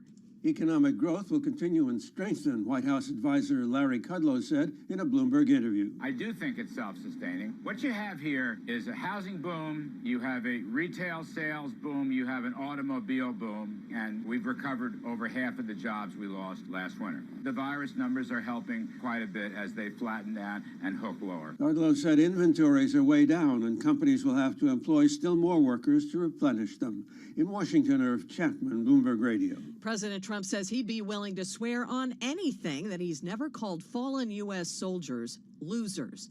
The Atlantic reports after canceling a 2018 visit to a Paris cemetery where American troops were buried, Trump said, "Why should I go to that cemetery? It's filled with losers." His former national security advisor, John Bolton, tells Bloomberg Radio that report is believable. I have not heard anybody say that the remarks attributed to him, which I'll just repeat, I did not hear. But I have not heard anybody say, oh, that doesn't sound like the Donald Trump I know. Democratic presidential hopeful Joe Biden says the comments, if true, are deplorable. The Pentagon is pulling the plug on Stars and Stripes, a military newspaper that's been around since the Civil War. No explanation is being given for shuttering the paper by month's end. A bipartisan group of senators has sent a letter to Defense Secretary Mark Esper urging him to reconsider. Global news 24 hours a day on air and on Bloomberg Quick Take, powered by more than 2,700 journalists and analysts in more than 120 countries. I'm Nancy Lyons. This is Bloomberg. All right, Nancy, thank you so much. You are listening to Bloomberg Business Week. Jason Kelly and Lisa Abramowitz here with you on a Friday afternoon. And coming out of that discussion with Ross Gerber, we talked a little bit about Tesla. So this is the thing that I have to say I'm fascinated by as I think about the next car that we're going to buy here in the burbs. I know it's a very burb thing to say, Lisa. You're rolling your eyes. I can feel it. I can feel it. No, in my apartment, I'm feeling a little less superior these days. Carry on. There you go. There you go. Yeah, I'm looking out at my nice yard. Anyway. All right, move forward. Anyway, Elon Musk, he was in Germany and he test drove VW's electric car when he was hanging out with the CEO of Volkswagen. That's the big question is, when does the rest of the market, like, for real, catch up with Tesla in terms of an actual competitor, right? Well, and then there's also a question of how common it is for the CEO of one company to test drive the competing product from a competing company with the CEO of that company's blessing. Yeah. I mean, it's just a fascinating kind of move that you don't necessarily expect. I mean, I don't expect, Apple and Samsung to sort of test drive each other's smartphones and right. sort of weigh in on them. So it's sort of an interesting relationship here. It is. It also speaks to the fact that Elon Musk, I think it's fair to say, doesn't really, quote unquote, follow rules. He doesn't sort of subscribe to norms. I think he also thinks in some ways that he is, to some extent, and this is, he could probably feel pretty confident in this, sort of the godfather of the electric car industry. And I think he feels very confident in his own product. Yeah. And I find that fascinating. And he's building something in Europe. He's looking to build a factory to produce Tesla vehicles there. So he probably also wants a closer relationship with the ecosystem there. Absolutely. Yeah. Really good point. All right. Check that out on the Bloomberg. This is Bloomberg Business Week.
headlines and breaking news 24 hours a day at Bloomberg.com, the Bloomberg Business app, and at Bloomberg Quick Take. This is a Bloomberg Business Flash. Bloomberg World Headquarters. I'm Charlie Pellet. The Dow's been fluctuating between gains and losses on the plus side. Right now, we've got the S&P, NASDAQ, both trading lower. What a day. Let's head right over to the first word breaking news desk for today's afternoon call. Here he is, Bill Maloney. And good afternoon, Charlie. It certainly has been a wild session today with stocks well off session lows. Dow's currently up 28 points, was down as much as 628. S&Ps are still down 5, while NASDAQ pares losses to 70. The U.S. 10-year yield jumps to 0.72%. WTI crude futures are down nearly 4%. Gold is little changed, and transports rise 100 points. Among the main 11 S&P sectors, financials, industrials, and materials were in the green, and leaders to the upside in the Dow, the financials, J.P. Morgan and Goldman Sachs. In other news, the WHO chief scientist sees vaccines available in Q2 or Q3 next year. Peloton cut prices of their existing bikes to spur demand, and AbbVie agrees to a cancer treatment deal with China's IMAB. After earnings, DocuSign fell as much as 50% before paring losses. And wrapping things up, Tesla is now trading higher after falling as much as 8.6%. Live from the First Breaking News Desk, I'm Bill Maloney. Charlie? Okay, we thank you very much, Bill Maloney. Indeed, a wild day, and to hear live breaking news over your Bloomberg-type squawk, SQUAWK on your terminal. I'm Charlie Pellet. That is a Bloomberg Business Flash. All right, Charlie, thank you so much. Well, it is Jobs Day after all, and amid all the talk of the market, certainly people are keeping a close eye on the employment picture. No one probably more so than Becky Frankowitz, president of Manpower Group North America. She's back with us on the phone from Chicago. Becky, really nice to have you back here with Lisa and myself. So framing today's jobs report in sort of a longer-term view of employment, which you take. You also have incredible data about who's hiring, who's not, who's getting hired. What do you see out there? Synthesize it for us, both the data and the anecdotal. Yeah, so first, Jason, nice to talk to you. Hello, Lisa.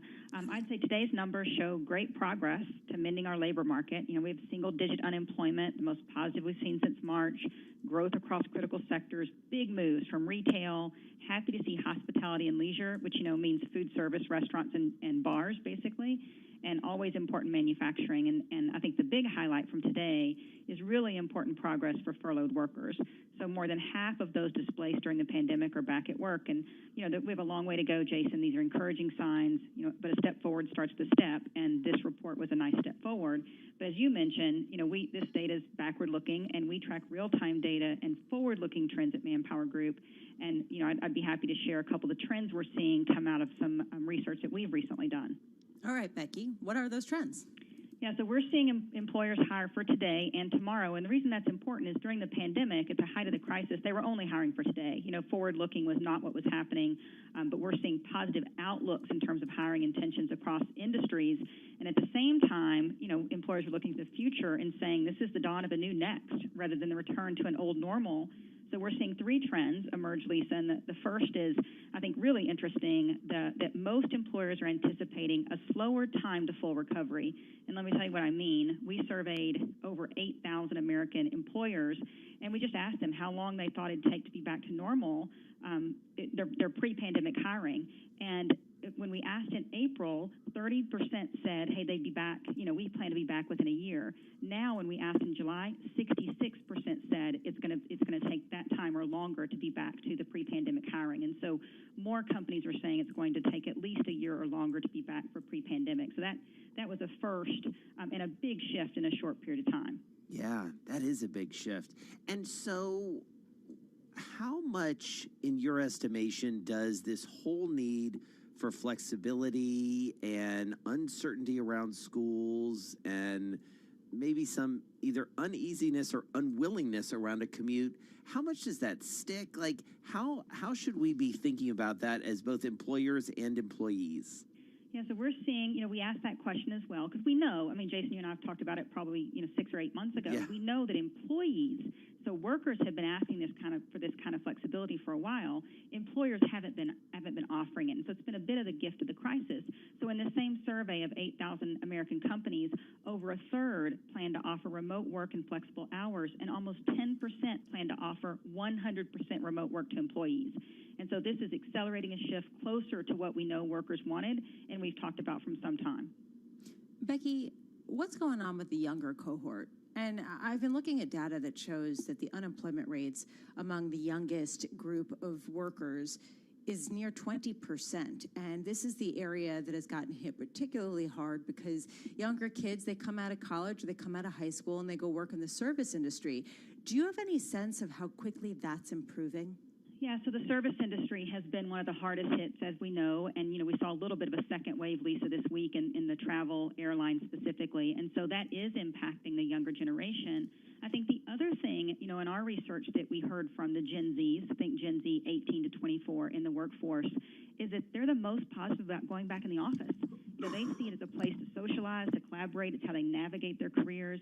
So to them, this opportunity to learn in the office is important, with still the flexibility to work from home a couple of days a week. And so, I was talking to some folks that work for us, and, you have a couple of young gentlemen who graduate from college living with a couple of their buddies, and they can't work from home. It's loud. They're in a 2-bedroom apartment. Like, they need a place to go. So, we have the service industry impacting them, and we also have this need for a place to, to go in and to work a couple days a week. Yeah. And how soon do you think it really, we've only got about a minute left here, Becky, but how soon do you think it really affects sort of broader demographic trends in terms of where people live and the state of cities? I know those are big questions that we're all thinking about. Yeah, Jason. So, like you, I'm sure I've heard of many people just picking up and moving their families back to where they're from or out of the city. What we know is that more people want to work remote a couple of days a week than want to work remote full time. And so there is still a role for the office. It's just not full time every day of the week. Yeah, I think that's right. It's interesting to hear you say that because you carry a lot more sway and you have a lot more data in front of you. But anecdotally, I hear that a lot too, and I do feel like it changes economies on the margins, but maybe not as radically as some people think. Really good to catch up with you. As always, thank you so much, Becky Frankowitz, President of Manpower Group North America, joining us on the phone from Chicago. I feel like we're going to be living in a hybrid world, Lisa. Yeah, I think it's really hard to not ever go in the office. And I will say, Becky was talking about younger people wanting a place to go. How about people with kids? Yeah, totally. Just randomly throwing that out there just as a hypothetical, Like, should somebody have that situation. You're sitting, I believe, if not sharing too much, in your son's bedroom. I'm sitting in my daughter's bedroom. So, yeah, an office. It doesn't sound terrible. It doesn't sound terrible. All right, we're going to get to Dave Wilson's chart of the day and his song of the day. It's our most favorite thing. It's coming up in a minute. This is Bloomberg.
Broadcasting live to New York, Bloomberg 1130. To Washington, D.C., Bloomberg 99.1. To Boston, Bloomberg 106.1. To San Francisco, Bloomberg 960. To the country, Sirius XM Channel 119. And around the globe, the Bloomberg Business app and BloombergRadio.com. This is Bloomberg Business Week.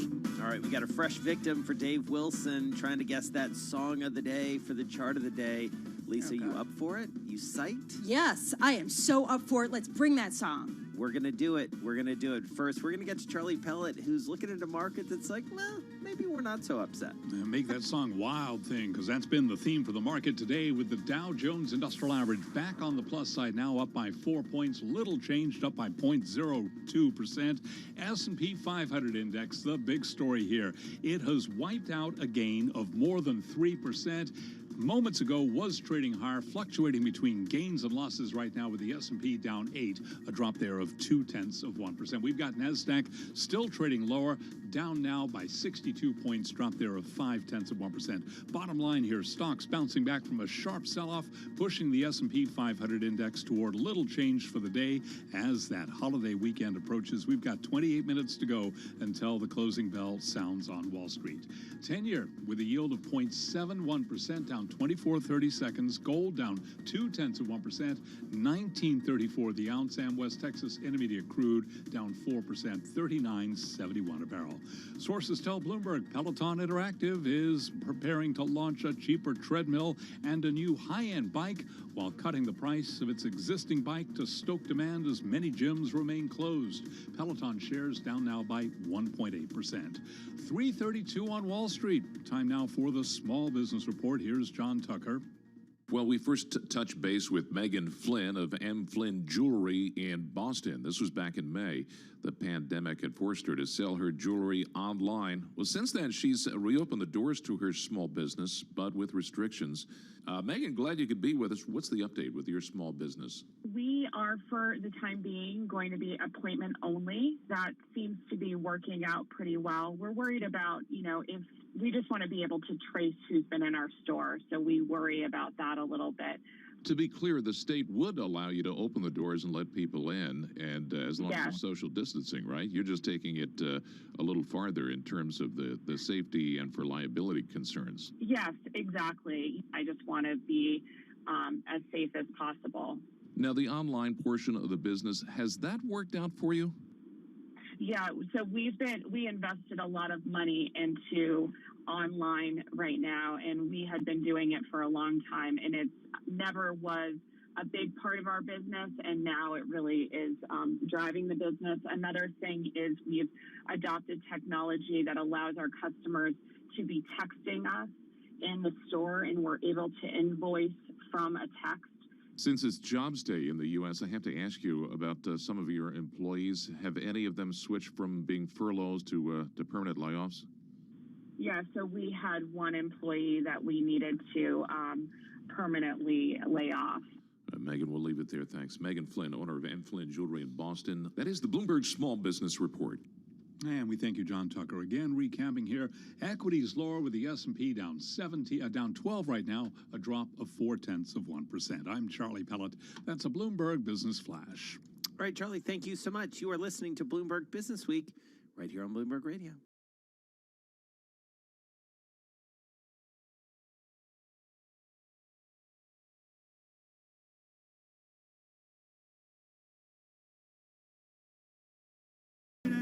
Did someone just turn it up? We don't even want to hear their pathetic guesses. Just get it going. I don't want to try something new. Yeah, but who's the artist? We're talking over the title, so that doesn't help. There you go. Breaking us in two. Are you trying to send a message? One of his bigger hits. He's still around. An Englishman in New York. Oh, are you talking about one of the Beatles? No, I'm not talking about Sting, though he wrote that song. Yes. No, are you talking about McCartney? Nope. No. I almost went like I know this is dead wrong, but you'll laugh about it, Dave Wilson. For a second, I was like, oh, Spandau Ballet, and that's not what it is. No, but kind of from that era. It's All from right, that Joe era, yeah. Jackson. That's what we're talking about. Jackson, nice. Breaking us in two. Gotten that. And the song came to mind because, in essence, that's what investors have done to stocks in the S&P 500. They've broken them in two. Yeah. To use a fancy word for it, bifurcation. It's one that Dan Suzuki over Richard Bernstein Advisors, he's their deputy chief investment officer, used in a note yesterday. And he basically ran the numbers from this February when the S&P 500 peaked to the end of August, and taking a look at what he called the FanMag stocks. So the FANG stocks, Facebook, Amazon, Netflix, Google or Alphabet, plus Apple and Microsoft, relative to the rest of the S&P 500. And when you run those numbers, you find out over that period that the FanMags added 33% in terms of market value. The rest of the S&P 500 was down 3%. But similar story when it comes to earnings. Whether you look back over 12 months and consider trailing profit, or you look ahead 12 months to forward earnings. That FanMag group was up. The rest of the S&P 500 was down. Now, there's not such a contrast when it comes to price-earnings ratios, though how you get there is a bit different in terms of how they rose. But fact is that with those FanMag stocks, their PEs, whether you use trailing earnings or projected forward earnings, rose more. So it just goes to show you how things have kind of gotten out of whack in the past several months before the volatility, shall we say, we've seen this week. And if you want to know more, folks, send me an email. I'll get you the chart, the explanation that goes with it, and everything I do going forward. The email address is dwilson@bloomberg.net. That's dwilson@bloomberg.net. All right, I know I was being so rude, but I just have so many questions. I gotta say, I mean, honestly, Dave, I hear about this, and it's just, again, the key question coming out of the tech sell-off is: are we closer to the true valuation? Do we have any sense of this, or is this just a bunch of, guessers throwing darts at a wall? Well, that is the challenge. Just to give you some numbers, again, out of Dan Suzuki's note, which is available online, it's actually linked to the chart email. If you look at those FanMag stocks at the end of August, more than 60 times earnings on a trailing basis, so the last 12 months, and about 41 times based on projected earnings. And those numbers were more than double the ratios for the rest of the S&P 500. So, does that translate into something in the broader market? Who knows? But, you can say that this group of stocks, which has become increasingly influential within the index, is definitely gotten a whole lot more expensive in a relatively short period of time. All right, Dave Wilson, thank you so much. Good chart, good song. We will talk to you just after the close for your Friday stock of the day. We're going to get you to the drive to the close in just a few minutes because it has been a wacky day on the markets, to use yet another technical term. Yeah. Let's get to Nancy Lyons in Washington now for World and National Headlines. Hey, Nancy.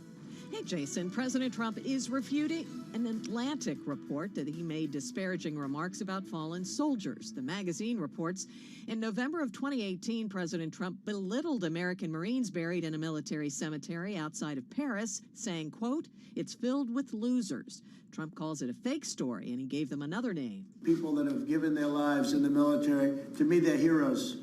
To me, they're heroes. It's even hard to believe how they could do it. And I say that. It's so the level of bravery. Trump's former national security advisor tells Bloomberg Radio those unnamed sources who recall Trump referring to soldiers as losers need to come forward. If these people heard this, I think at this point, 2 months before an election, I went on the record. Let them go on the record, too. Democratic presidential hopeful Joe Biden says if true, it proves that Trump is not fit for office. The nation's oldest and largest law enforcement labor group, the Fraternal Order of Police, says it is endorsing President Trump for president. Meanwhile, Joe Biden's campaign is picking up endorsements from more than 190 law enforcement officials across the country, including former and state prosecutors, district attorneys, and police chiefs. Well, it's been played before the start of the Kentucky Derby for years, my old Kentucky home. But some have expressed concerns about the song that is a Kentucky slave's lament about being sold down the river. After a discussion of what to do, Churchill Downs says it will be played this year, preceded by a moment of silence. Global news 24 hours a day on air and on Bloomberg Quick Take, powered by more than 2,700 journalists and analysts in more than 120 countries. I'm Nancy Lyons. All right, Nancy, thank you so much. You are listening to Bloomberg Business Week. Jason Kelly and Lisa Abramowitz here with you on a Friday afternoon. So this case that's been going on in London, I don't know if y'all have covered it on your show or not, Lisa, but this Citigroup trader, former Citigroup trader, dismissed for market manipulation, basically said presumed guilty after regulators questioned his trading patterns and was just summarily dismissed. That's his side of the story. Right. And this has to do with Slovenian government debt that basically he was accused, anyway, of spoofing the market. I mean, on one hand, it shows the pressure that a lot of big banks are under to respond swiftly for fear of being called out at the highest echelons for not having good oversight, right? So on one hand, there's that pressure, and on the other hand, there's a question of the legal due process, right? But it's a really interesting case, and honestly, we're seeing more cases like this, which is interesting that they make it to the light of day. Right? Yes. They don't stay behind the scenes in arbitration or as some sort of, small infraction between the regulatory agency and the individual. Yeah, and I'm glad you brought up the point about arbitration, because there's been some great reporting sort of taking this in a slightly different direction that our colleagues here at Bloomberg have done, Max Abelson among them, looking at forced arbitration and how so much of this, as you say, doesn't ever make it to the public, and in many cases people aren't given their day in court. And so interesting to see some of the mechanisms behind this. And look, regulators have to do their jobs, banks have to do their jobs, but there are some basic questions of fairness that are raised, at least in this particular case. And guilt and innocence and presumption of both, these are big questions when it comes to everyday life, but also life in the city, capital C, and on Wall Street. So it's one of the most read stories on the Bloomberg, not surprisingly, as it has to do with these types of behaviors. This is Bloomberg.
markets, headlines, and breaking news 24 hours a day at Bloomberg.com, the Bloomberg Business app, and at Bloomberg Quick Take. This is a Bloomberg Business Flash. From Bloomberg World Headquarters, I'm Charlie Pellet. 13 minutes to go ahead of the closing bell. Dip buyers are emerging. S&P 500 index briefly turning positive in late trading. Stocks clawing back losses. We are, however, still lower across the board. A few minutes ago, we did see the Dow turning higher. Let's begin with the Dow Jones Industrial Average, down now by 58 points. That is a drop of about 0.2%. To put that in perspective, at the worst level of the session, the Dow had been down 628 points, down 2.2%. Right now, showing a loss of 0.2%. The S&P is down 16, a drop there of 0.5%. Nasdaq is down 94, lower by 0.8%. 10-year yield 0.71%. Gold up 0.3%, 19.36 the ounce. And West Texas Intermediate crude down 4.3%. 39.56 a barrel. Recapping, stocks lower, S&P down 22 this Friday, down now by 0.7%. I'm Charlie Pellet. That's a Bloomberg Business Flash. I'm driving in my car.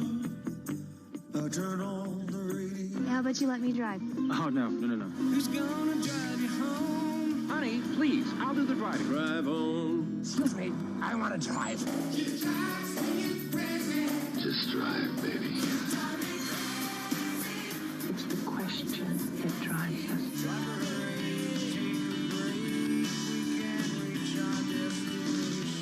This is the Drive to the Close. That funky music will drive us till the dawn. On Bloomberg Radio. All right, time for a Friday edition of the Drive to the Close. It's been a funky day on the markets, as you just heard Charlie Pellet break down. Let's break it down with Ryan Dietrich, Senior Market Strategist for LPL Financial, back with us from Charlotte, North Carolina. Ryan, first of all, how are you? How are things in North Carolina? Hey, Jason, I'm glad to be back, and things are going well. I mean, technically, Charlotte's on the border, so I do live in South Carolina, just across the border. And, school started this week, doing the A-Day, B-Day thing. Kids are slowly getting back into it. Parents are slowly getting back into it. But all in all, I think a little more normalcy. And honestly, I had 2 fantasy football drafts this week, so that made me feel good. A little more normal getting back into the world here. All right, so we're going to talk about the markets, but I think Lisa and I both want to ask you, what is that like? What's the school thing like? Because we're both sort of on the verge of sending our kids back. Yeah, well, again, this was the first week that we did it, and it's my daughter's in 7th grade, and it's kind of tough, right? You got to be 6 feet away from everybody. You wear the mask. Her friends are in other classes, so you don't see your friends during lunch. You don't see your friends during recess. You just stay with your family or your pod, I think is what they call it. So it's not ideal, but at the same time, I think it's good for, at least for my children, to kind of get a little more normalcy by going back to school, even if it is every other day. Yeah, so then they're home remote learning on the B-days or whatever. Yeah, that was yesterday. It was a rough day. So, that's why I like coming to the office sometimes. Yeah. Ryan, but anyway. Yeah, definitely. It's been an interesting lead-in to the Labor Day weekend. Hard to understand a lot of things. Hard to understand the market. And I want to get your reaction of what we've seen this week. We saw the top blow off the big tech gainers of this year, and we really saw a rotation into some of the weaker stocks. I'm thinking of the airlines in particular. Ford today is up. The banks, JP Morgan, up more than 1%. Banks outperforming. Do you think that this is sustainable? Yeah, I mean, Lisa, you're right. And we do think it is, right? I mean, the tech stocks, I've come on to you guys all year saying we like growth, we like technology. Let's be honest, the NASDAQ 100 was 30% above its 200-day moving average. That's the most it's been in 20 years. I mean, those big-name tech stocks were stretched. That rubber band was stretched far. What we're encouraged by, though, is, they're pulling back, and they might pull back a little bit more. But, I mean, small caps, as we speak, are virtually flat for the day. Like we talked about, we got materials, financials, industrials. Even A shares in China are green today. So there's emerging markets are outperforming. So there really are, I think we'd say, some positive signs where the previous leaders are just rotating to some other areas, not just an all-out sell everything. I know what happened yesterday. That was kind of an all-out sell everything. But today, at least, the comeback, bounce back before the holiday is encouraging to us. And so we get to the holiday, then we're into the fall. We're into something, as you rightly described, it's sort of the next normal of life. What's the next catalyst? How much are you thinking about, say, the election at this point? Yeah, I mean, the election is clearly, Jason, going to be the headline. And let's not forget, an election year September, October historically are the two worst months during an election year. October is actually the worst month on average during an election year. So after a 60% rally in the S&P, like I just said, there's some positive things, but a little bit more correction, consolidation after that big run would be perfectly normal. When you overlay the major bull market that started in 82 and the one that started in 2009 after the first 115 trading days, where we are about right now, both of those two had huge rallies, just like this one, and right about now, at 5.5 months, both of them have some pretty decent pullbacks. Mark Twain said history doesn't repeat, but it rhymes. There's something there, and then those rallies continued, as we all know. So we're not saying it's exactly like that. I understand this is different this time, but still, a pullback based on history makes a lot of sense when you look at seasonality right ahead of an election. Do you have a sense of how much more the tech shares have to fall, or if they have more to fall? Yeah, gee whiz, a lot of them, at least this morning, we're down, 10, 15%. I know they've bounced back, but we wouldn't be surprised at all if, another 5 to 7% or so on some of the big NASDAQ names took place here. Again, NASDAQ was up, I think, 67% off the lows, so just recently. So, again, that makes sense, but look at the earnings season we just had, and I know, we look at the fundamentals, right? We saw 84% of companies beat earnings estimates in the second quarter, but over 90% of tech companies did. They've had real positive things to say, and the truth of the matter, in a low growth, low inflation, low rate world, which is still what we see here. The economy is doing better, but we still see that happening. What tends to do better in that world is growth, as investors reach for growth stocks, and we still think by the end of the year, growth is probably where you want to be. I'm aware about the rotation that's happening right now, but we'd use it as an opportunity to kind of get back into some of those tech and communications names that have been leaders the whole year. Yeah, it's interesting to think about. I mean, rotation it feels like has sort of been one of the buzzwords this week. To be sure, right. What worries you the most here, Ryan, over the balance of this year, and especially given the sort of what we've seen the last couple of days? Yeah, Jason, I think just the sentiment, right? I know yesterday scared everybody, but on Wednesday, people were feeling pretty good, right? Yep. I mean, I've got a very close buddy of mine, an advisor here at LPL. I mentioned he's got a son who had some, some very aggressive trades on Apple and doesn't quite know what he's doing. We've all heard stories like that where people are feeling really good about things on Wednesday, rightfully so. I mean, things look really good. And then the Mr. Market comes in and does a day like yesterday and then a good day like this morning. And still, I don't want to get too geeky with this, but put to call ratios, things like gamma. There's some unique things that happen in the option skew in the options world that are saying people are quite optimistic, and we saw something like that in January. Doesn't mean we're going to have a 34% correction. We don't believe that's going to be the case, but it could suggest, again, a little more downside could be needed to flush out some of this excitement, optimism that we've seen. But Ryan, just to get a sense of that, my impression is that people are pretty sanguine about the sell-off, that they've been impressed at how narrow it was, and that they were frankly happy to see some sort of perhaps the beginning of rationality come back to markets. I don't get the feeling that people are spooked. Do you? No, probably not yet. And today's reversal is probably not going to help that any. So it might take a little bit more pain. And again, what we talked about in the very beginning, it might be the pain from those leaders, right? The big cap tech specifically. That's where everybody's been parked out, just living large, having fun. So again, that's where some of these other areas. Materials is a group that we've really warmed to here at LPL. We think, if the economy keeps coming back a little more than we think, the materials and industrials are two groups that we think can do pretty well and kind of play that cyclical trade that everyone talks about. All right, Ryan Dietrich, really good to catch up with you. Always like to get the view from Charlotte, Senior Market Strategist for LPL Financial, joining us on the phone from Charlotte, North Carolina. Lisa, and listen, we're trying to make sense of it. The market did seem to kind of get a hold of itself today. I mean, we're going to finish down, but not nearly where we were earlier in the day. By the dip. I mean, that's basically what you're seeing, right? Yeah. But to me, that says a lot. The fact that you can have so many people saying, this sector looks frothy, sell, sell, sell. There's a massive amount of selling, and then people rush right back in to buy. Yeah, people are like, no, it's cool. It's cool. Yep. Let's buy some more. Let's buy some more. Yeah, long weekend. You know what I want? I want a hot dog. Maybe not. And maybe not. Some stocks. Let's do that. All right. We're going to do some movers and shakers in just a minute, get you to the close of trading. We're just 4 minutes away, less than. It's Bloomberg.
Markets, headlines, and breaking news 24 hours a day at Bloomberg.com, the Bloomberg Business app, and at Bloomberg Quick Take.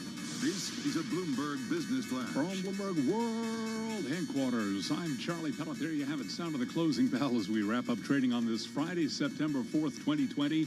And it is on to a long holiday weekend. Folks from FedEx and the PGA Tour, by the way, virtually ringing that closing bell. Let's get right to the numbers. I'll give you the story in just a moment. S&P at the close, down 28, a drop there of 0.8%. The Dow down 160, lower by 0.6%. NASDAQ fell 144 points, a drop there of 1.3%. Those closing numbers do not tell the entire story. What a wild ride it was today. At one point, the Dow was down 628 points, down 2.2%, recovered for a loss of 159 points, down 0.6%. And in the past 30 minutes, the Dow was actually trading higher. The S&P fell 28 points, down 0.8%. NASDAQ down 144, a drop of 1.3%. So stocks did bounce back from a sharp sell-off, pushing the S&P 500 index toward little change on the day as the holiday weekend approached. The losses for Amazon and Facebook did push the tech-heavy NASDAQ 100 index down more than 5%. At one point, it recovered with a loss of just about 1.3%.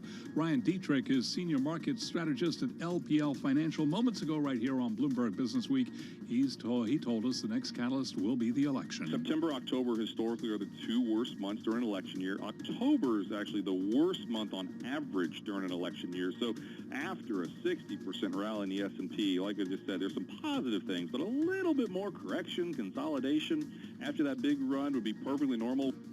Tesla spent most of the day trading lower. Turning around, though, late in the session, Tesla shares ended the day with a gain of 2.8%. Tesla so far this year is up by 400%. 10-year, 0.71%. Gold up 0.2%, 19.34 the ounce. Crude down 4.4%, 39.53 a barrel. Recapping, S&P down 0.8%. I'm Charlie Pellet. That's a Bloomberg Business Flash. Move around. Motion creates emotion. I feel the earth move under my feet. You move like they do. I've never seen anyone move that fast. Shake. All right, people, let's move like we've got a purpose.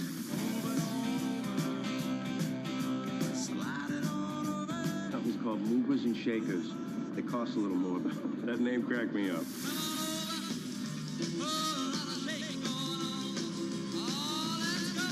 Bloomberg Business Week, Movers and Shakers, with Carol Masser and Jason Kelly on Bloomberg Radio.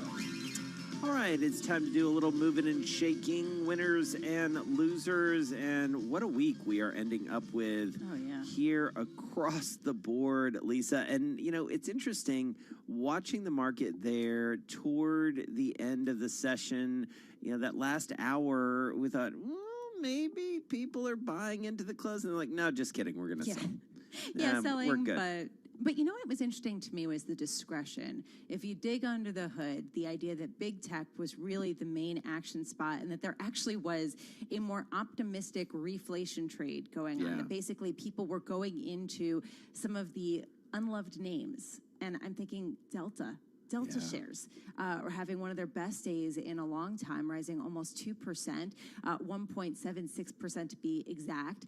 And this follows on from a stretch where people are saying, you know what, we are going to get past this and people are going to fly again. Of course, those shares, just for some perspective, are down something like 40% year to date. So that's what we're dealing with. Well, and you're exactly right. And that sort of odd rotation, we noted this yesterday too, that it clearly was, and this really buttresses your case that this was very tech-centric in the sense that this was not a freak out, again, technical term, about the recovery, because a lot of the names that you saw gain were, you mentioned Delta, and for the second day in a row, Carnival Cruise Lines is up better than 5%. So this isn't something where it's like, well, the world is ending. We're never going to do anything. This is why we can't have nice things. You know, it really is it's a pretty specific trade. So I love that you pointed out Delta. I mean, Tesla is another name, and we talked about this a little bit earlier. Jeepers creepers. But, you know, that was a name that for 2 straight days, it was down pretty markedly, down almost 6%, and then better than 9% Wednesday and Thursday. Today, back up another 2.8% or so. I mean, that stock is now on a split basis. It's at 418, almost close to that 420. Always think about 420 when you think about Tesla, don't you? Without a doubt. I mean, how can you not, given the fact that Elon Musk has made it an indelible image in your mind? I will just say, it is amazing to me. I was looking earlier today when Tesla shares were still lower on the day, and that shares had lost 24% in the prior 3 days of trading. Yeah. And that still left the stock up more than 330% year to date, just to give some sense of how high they are flying. And they're still going up today, given the fact that there are a lot of believers. More believers in JP Morgan. Yes. It's interesting. I find that stock a really interesting one because you're seeing it up today, almost 2.2%, going against the grain of the indexes generally being down. Still lower, more than 20% on the year, yet still you're seeing people start to believe in the story of a huge behemoth with lots of cash and a fortress balance sheet.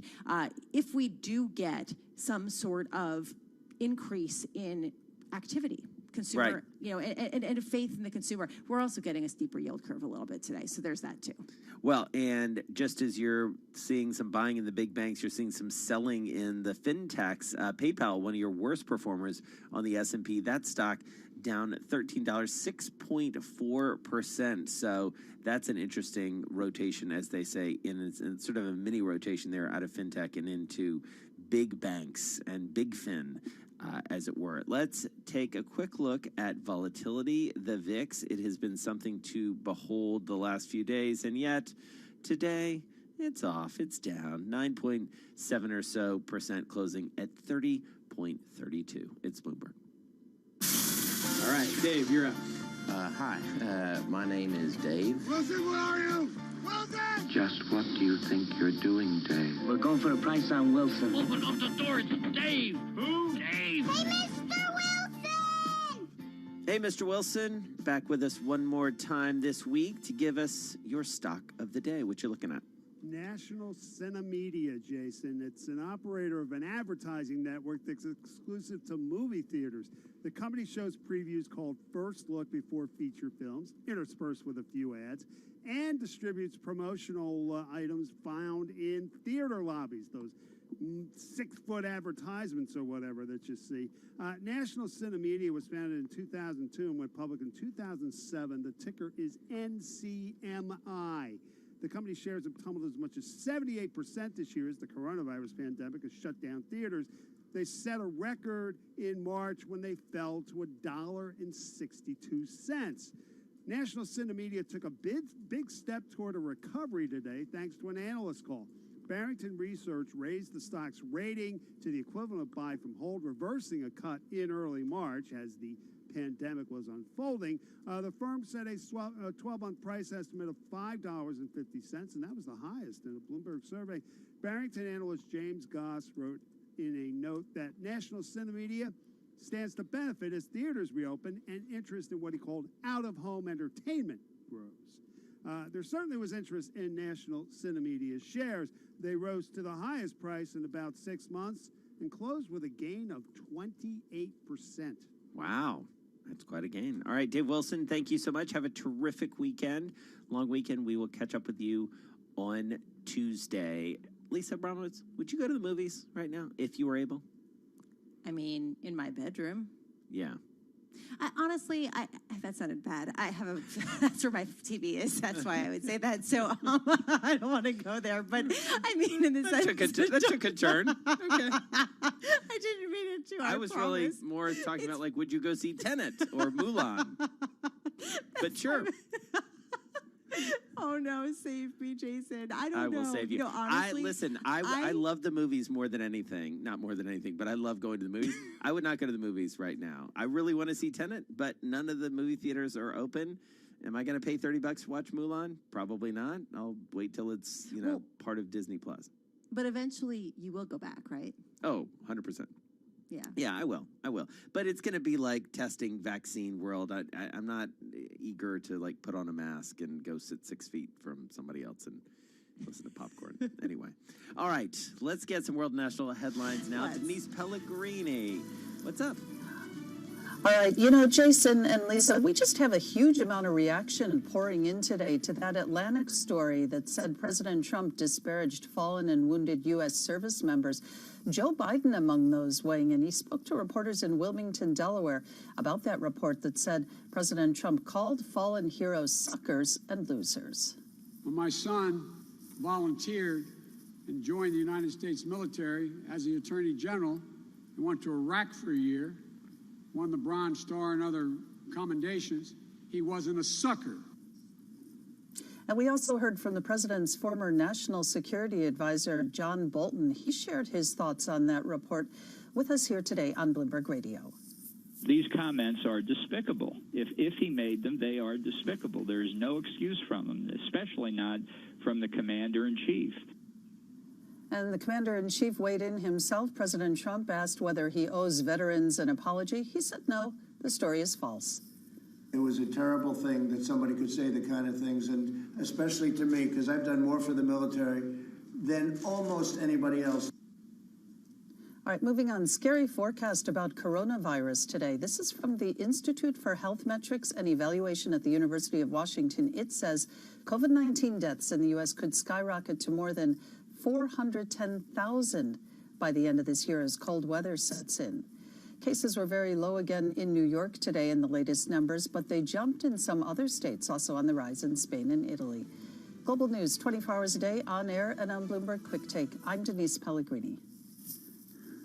All right, Denise, thank you so much. You are listening to Bloomberg Business Week. Jason Kelly and Lisa Abramowitz. Your most read story for the past hour, Jay Powell. And I do wonder whether maybe people saw these headlines crossing the tape based on an interview with NPR that the chairman of the Federal Reserve did.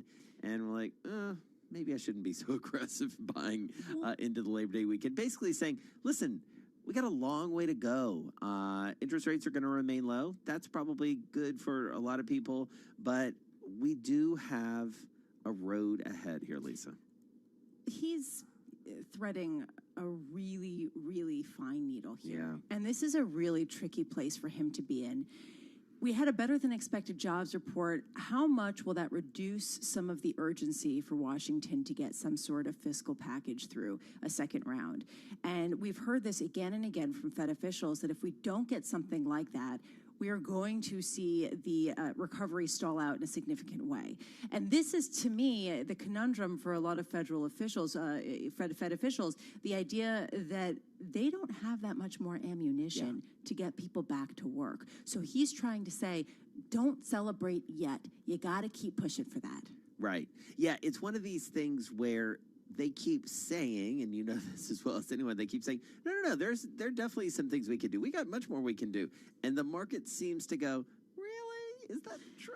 Do you have a lot more you could do? Because it feels like you've done a lot, and it feels like the next step, to your point, really is fiscal, and not a lot coming from Capitol Hill. Mark Meadows, Steve Mnuchin, Nancy Pelosi, not really getting it done. No. That's not a controversial statement. They're not. They're not. Scoreboard.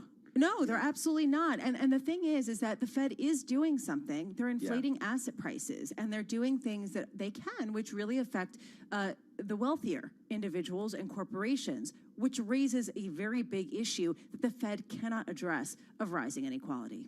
Yeah, absolutely. So keep an eye on that. Jay Powell, his comments, the most read right now on the Bloomberg. And this.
markets, headlines, and breaking news 24 hours a day at Bloomberg.com, the Bloomberg Business app, and at Bloomberg Quick Take.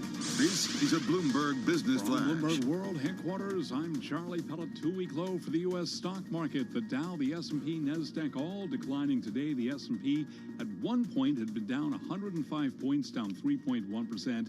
End of the week, down 28, a drop of 0.8%. In terms of the weekly percentage, S&P down this week by 2.3%. Stocks did bounce back from a sharp sell-off, but still closed at a 2-week low with mega-cap tech shares selling off. S&P, as I mentioned, ending the week at 34.26. The Dow down 159, a drop there of 0.6%. Have been down 628 points. NASDAQ down 144, a drop today of 1.3%. 10-year down 25 seconds with a yield of 0.71%. Gold up 0.1%. 19.33 the ounce. West Texas Intermediate crude down 4.3%. 39.59 a barrel. I'm Charlie Pellet. That is a Bloomberg Business Flash. All right, Charlie, thank you so much. You are listening to Bloomberg Business Week. Jason Kelly and Lisa Abramowitz trying to make sense as we head into this long holiday weekend of what we saw on the markets this week. We saw the close of trading. We saw a little bit of selling into the close, although nothing like the carnage that we saw earlier, nothing like we saw yesterday. Let's check in with our pal, Alan Zaffron. He's founding partner, co-CEO of IEQ Capital.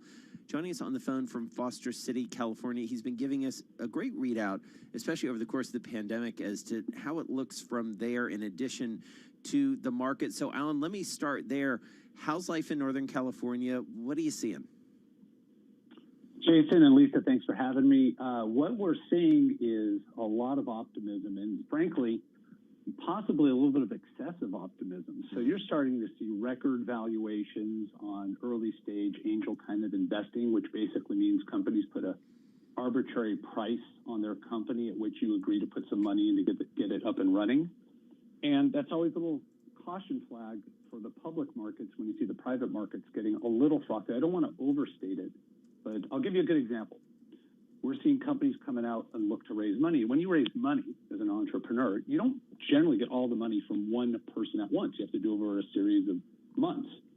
So what you do is you take a loan that's convertible into the company's stock at a later date. And usually, if I take that loan from you, I'll say, I'll guarantee you, I'm not going to take more than a 20% premium over whatever what I thought the company was worth before. So if my company was worth $3 million 6 months ago, you can do a loan and I'll take the money and I'll guarantee it won't be worth more than, let's say, $5 million. Well, what you're seeing is fundraising going around where they have what's called uncapped equity. Yeah. I'll take your money, but I'm not going to tell you where I'm putting the value next round. But if you want in, you give me the money now. And when you start seeing that in the private market, I'm telling you, it's just a little too easy to raise money. People are a little too greedy. Yeah. They're not scrutinizing the deals. And that's a troubling sign. You can't equate that entirely with, oh, my God, we're about to have the public market blow up. But what you can say is maybe people are just a little ahead of themselves on the risk curve. Well, this lack of skepticism, that's sort of what I'm reading into what you're saying, a lack of skepticism around valuations, around the case that business owners are making for their success. How do you reconcile valuations here? I mean, we've had this sell-off in tech stocks, but we're seeing people rotate into some of the less loved shares. How do you even get a handle on what the appropriate valuation is right now? That's a $128,000 question, Lisa. Well, we have time. Here's the reality of it. I'm going to put money into that money market fund for you, Lisa. What are you going to make? I'm going to make 0.01%. Yeah. Bingo. Okay, tell you what. I'm going to tide your money for 10 years in a government bond. What are you going to make for 10 years? Less than 1%, right? Yeah. So guess what? How about we buy a nice blue chip stock? It's got a dividend yield that's higher than a 10-year government bond. I'm a long-term investor. I'll sit for 10 years. I'll collect more in the dividend than a bond will pay me. And chances are, if I'm taking 10 years' time, the company's going to generate enough profits for the stock to go up. So, the reality is stocks are yielding in income, in payout, in earnings, which they can send you in the form of dividends, much more than what bonds and cash are promising you. This is the way that we get the Fed inadvertently goosing up the markets. You're repressing return in conventional, traditional cash and bonds, and you're forcing investors out on the risk curve. And the question, has it gone too far? What I would assert is it hasn't gone too far in the sense that you're about to see the world's worst crash. But what you are doing is, in a way, you're stealing a little bit of your future return. So, if the NASDAQ wants to go up, some crazy amount this year, it's stealing what might be an average of 10% over the next 5 years. If you're going to throw 30, 40% into 3 or 4 months, I only might get another 20 or 30% in the next 4.5 years. It's not that it's a negative return, it's just you're front running it. And that's the dilemma we face, is you might be in a world where stocks are going to give you a positive but lower than historically average return from here. Maybe at these prices I make 6, 7% per year, not 10, but it's still better than 0.01 in cash or 1% in bonds. And so I don't think valuations are crazy to the point of excessive extreme, but yeah, stocks are a little ahead of themselves, but it's certainly hard to time things. If you had asked me this question 2 months ago, I probably would have told you the same answer, and I would have missed the last 10 or 15% of upside. Plus, I would have probably generated taxes by selling. So right. It's really hard not to time the market. So yeah, the market's up. It's ahead of itself a little bit. This is why you start getting these crazy sell-offs.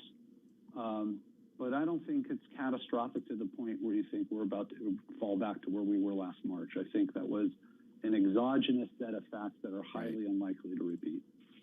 All right, Alan Zaffron, thank you so much. Really good to get your perspective here as we wrap up the week and the summer in some ways, not officially, but sort of unofficially getting into fall. Alan Zaffron is founding partner and co-CEO of IEQ Capital, joining us on the phone from Foster City, California. And for those of you listening in New York and San Francisco, watching on YouTube, Bloomberg Business Week continues right here.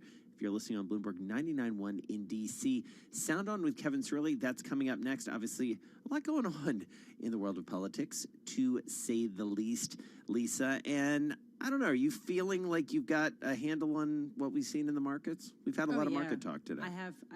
I know everything now. You figured it all out? I figured it all out. No, I mean, Listen, honestly, I think that if someone's going to figure it out, it's you. I am in your corner on this. Well, thank you. That's very kind. But I would say that I plead ignorance. But I will say, interesting to think of stocks as a dividend play, as an income play, and bonds almost as an equity play, as a capital gains play here. Well, and also, as you know, I love, as you do, thinking about the private capital side of this, and I think we don't spend as enough time as we should. I mean, you and I can, but this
Broadcasting live to New York, Bloomberg 1130. To Washington, D.C., Bloomberg 99.1. To Boston, Bloomberg 106.1. To San Francisco, Bloomberg 960. To the country, Sirius XM Channel 119. And around the globe, the Bloomberg Business app and BloombergRadio.com. This is Bloomberg Business Week. So don't you hate it when things just don't work, Lisa? That's how Robinhood and Schwab customers felt. They were a little frustrated. Yeah, and I mean, basically, this raises a question about the ability to get in when an event happens. Yeah. It's coincided with the stock splits that were sort of geared toward them in a way. Exactly. All right, we're going to get into that in just a minute with Annie Massa. She's going to break it down. But first, let's break down what happened in that trade and some headlines with Charlie Pellet. Hey, Charlie. It was a wild day on Wall Street, Jason and Lisa. Stocks bouncing back from a sharp sell-off, but still closed at a two-week low as mega-cap tech shares sold off. First of all, let's frame that sharp sell-off. At one point, the Dow had been down 628 points, down 2.2%. It ended the Friday session down 159 points, down 0.6%. Briefly, about 30 minutes before the close, the Dow actually turned positive. S&P had a losing week. On the week, down 2.3%. Today, lower by 28 points, down 0.8%. NASDAQ down 144, down 1.3%. 10-year yield, 0.72%. Gold up 0.1%, now 19.32 the ounce. And West Texas Intermediate crude down 4.4%, 39.55 a barrel. Stocks did bounce back, but again, at a two-week low. Fed Chair Jay Powell responded to the latest data on employment in the U.S. positively, but on NPR today, he reiterated his view that the economic recovery has a long road ahead and that interest rates will remain low for a while. Well, as for the economic recovery, Larry Kudlow is director of the National Economic Council, and he was interviewed this morning about the jobs report on Bloomberg Radio and television. I do think it's self-sustaining. I've said this before. What you have here is a housing boom, you have a retail sales boom, you have an automobile boom, strong consumer spending, and we're getting, we've recovered over half of the jobs we lost last winter. If you are driving this weekend, you can look forward to gasoline prices that on average are $2.22 a gallon, lowest for this time of the year since 2004, according to the U.S. Energy Information Administration. Checking some of the big oil names today, mixed picture. We had ExxonMobil down less than 0.1%, BP down 0.3%, EOG Resources little changed, up by less than 0.1%, Pioneer Natural Resources up by 0.7%. Recapping, down Friday, S&P fell 28, down 0.8%. I'm Charlie Pellet. That is a Bloomberg Business Flash. All right, Charlie, thanks so much. You are listening to Bloomberg Business Week. Well, let's check in with Annie Massa. She's an investing reporter for Bloomberg. She's been tracking one of the most interesting trends I think we've seen during this pandemic and this market. It has been fueled by some traders, maybe with some time and a little bit of money on their hands, especially when it comes to Robinhood, but hasn't always gone so smoothly, that's for sure. Annie joins us on the phone from New York City to tell us about it. So what did you find out there, Annie? Because I have to say, this is a fascinating little corner of the market right now. So absolutely. This week started on a really bumpy note at the retail brokerages, including Robinhood, Schwab, TD Ameritrade, and others. There were outages and glitches that happened at the start of the trading day that prevented customers from being able to use the platforms properly.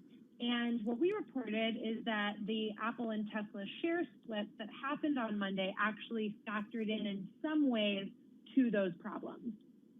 Does this have to do with increased volume and these platforms not being able to handle it?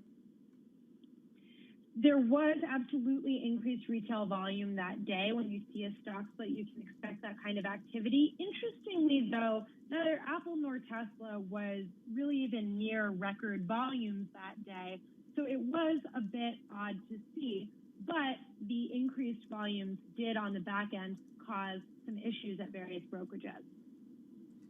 So what does this tell us about kind of that cohort, as it were? Because especially when I think about Robinhood, they have had quite the altering effect to some extent on this market. And as Lisa alluded to as we were teasing this interview, they've been sort of part and parcel with the run-up, and especially when it comes to these really well-known names. I feel like I read our coverage a lot, and there are meaningful ways and significant ways to track their ins and outs of stocks, especially when we think about Robinhood. So how do we quantify that, and how do we think about it as a market force?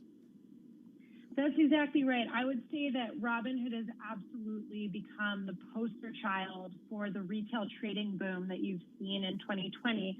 And that increased trading activity from retail investors has helped all of the brokerages. So Schwab and TD Ameritrade have also been beneficiaries, but Robinhood has kind of captured this zeitgeist and also seen a surge in its users. So I think that one of the big questions now is where it will go from here, because there are a couple of SEC probes that have been reported on as well that are circling in the background.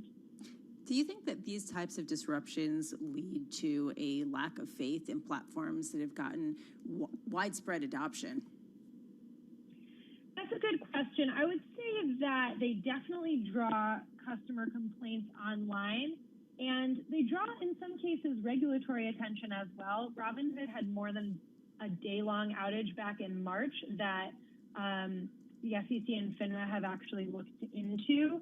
So it does draw not only the attention of customers, but also, if they're dramatic enough, the interest of regulators as well.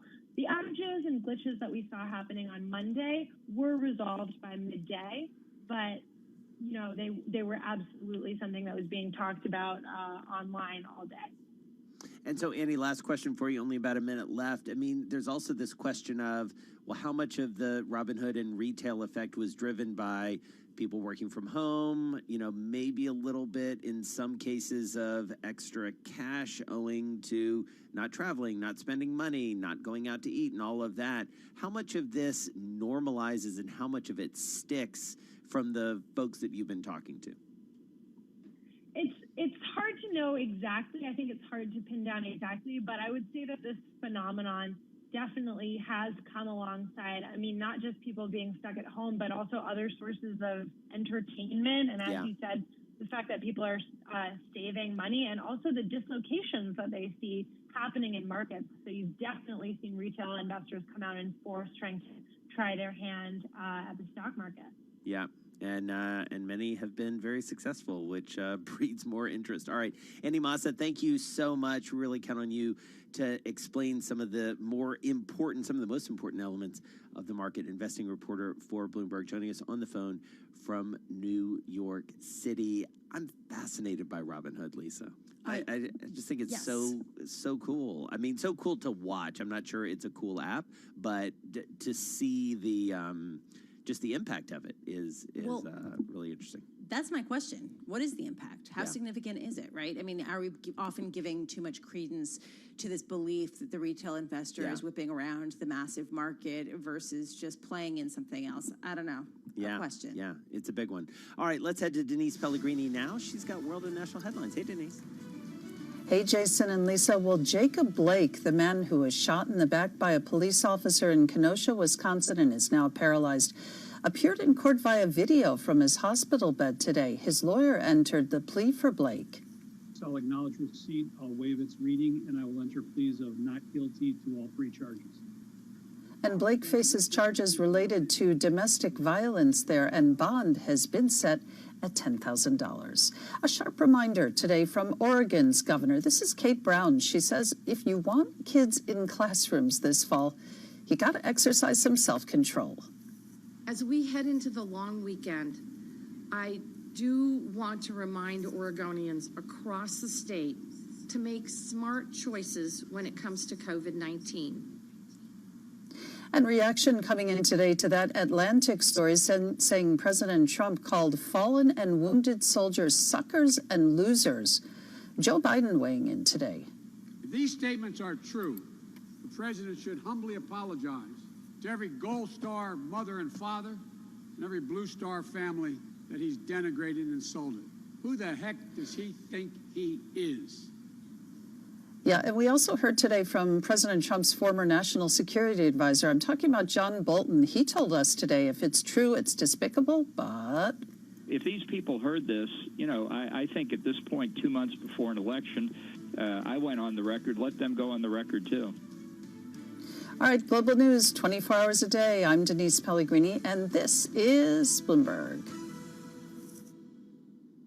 All right, Denise, thank you so much. You are listening to Bloomberg Business Week. Well, at the same time that you, Lisa Abramowitz, and I, Jason Kelly, are worried about our kids, our school-age kids, our high school and elementary school-age kids, getting back to school, colleges, higher education, they've got a whole other issue that they're already wrestling with. Early returns are back. It's not great. No, but it's the most unsurprising story I've ever read in my entire life. I mean, honestly, who would have thought that you put all these kids together who are just out of their parents' homes and want to party, and they actually get together and they party and then they get sick with the COVID? I mean, who would have thought that? They have rules in place and maybe testing that might work in an efficient way, and it isn't working. And this idea that you're seeing these universities, whether it's University of Alabama, whether it's the State University at Oneonta, Temple University, Colorado College, sending the kids home, saying, forget about it, guys. We just can't control the virus. Again, not that surprising. The point of going to college for many people, yes, is to go to classes and be a very good student, but it's to go hang out with people and meet them. And right? meet new people, yeah, absolutely, and have new experiences, et cetera. And it is a very social 4 years for many people with an education wrapped in, as you say. It does lead to this other question that I think we're all wrestling with, and we're going to pose this to our go-to doc, Ian Lustbader, coming up in just a few minutes, which is, what's the right thing for a college to do, though? Do you send them home, or do you basically say, if we can effectively get this under control on a campus? And basically that's the model that Notre Dame has followed. They basically said, all right, let's lock it down, let's go online only, but we're going to keep everybody on campus until we can safely return. They have safely returned, versus sending all these kids back into communities as basically vectors spreaders of disease. Exactly. So yeah. Anyway, Going to be, honestly, it depends on the tolerance by professors. Yeah. It depends on the ability of students to follow the rules. Absolutely. So keep an eye on this one. That's for sure. This is Bloomberg.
Headlines and breaking news 24 hours a day at Bloomberg.com, the Bloomberg Business app, and at Bloomberg Quick Take. This is a Bloomberg Business Flash. From Bloomberg World Headquarters, I'm Charlie Pellet. This headline from the Bloomberg Professional Service. Berkshire Hathaway no longer reporting a direct Wells Fargo stake. Developing story will have more details as they become available. Turned out to be a down day, volatile session. Big swings for the U.S. stock market. The Dow, for example, down more than 620 points. Ended the session with a loss of 159 points, down 0.6%. Indeed, 30 minutes ahead of the close, the Dow actually turned positive. Stocks bounced back from a sharp sell-off, still closing at a two-week low as mega-cap tech shares sold off. Today, the S&P down 28, lower by 0.8%.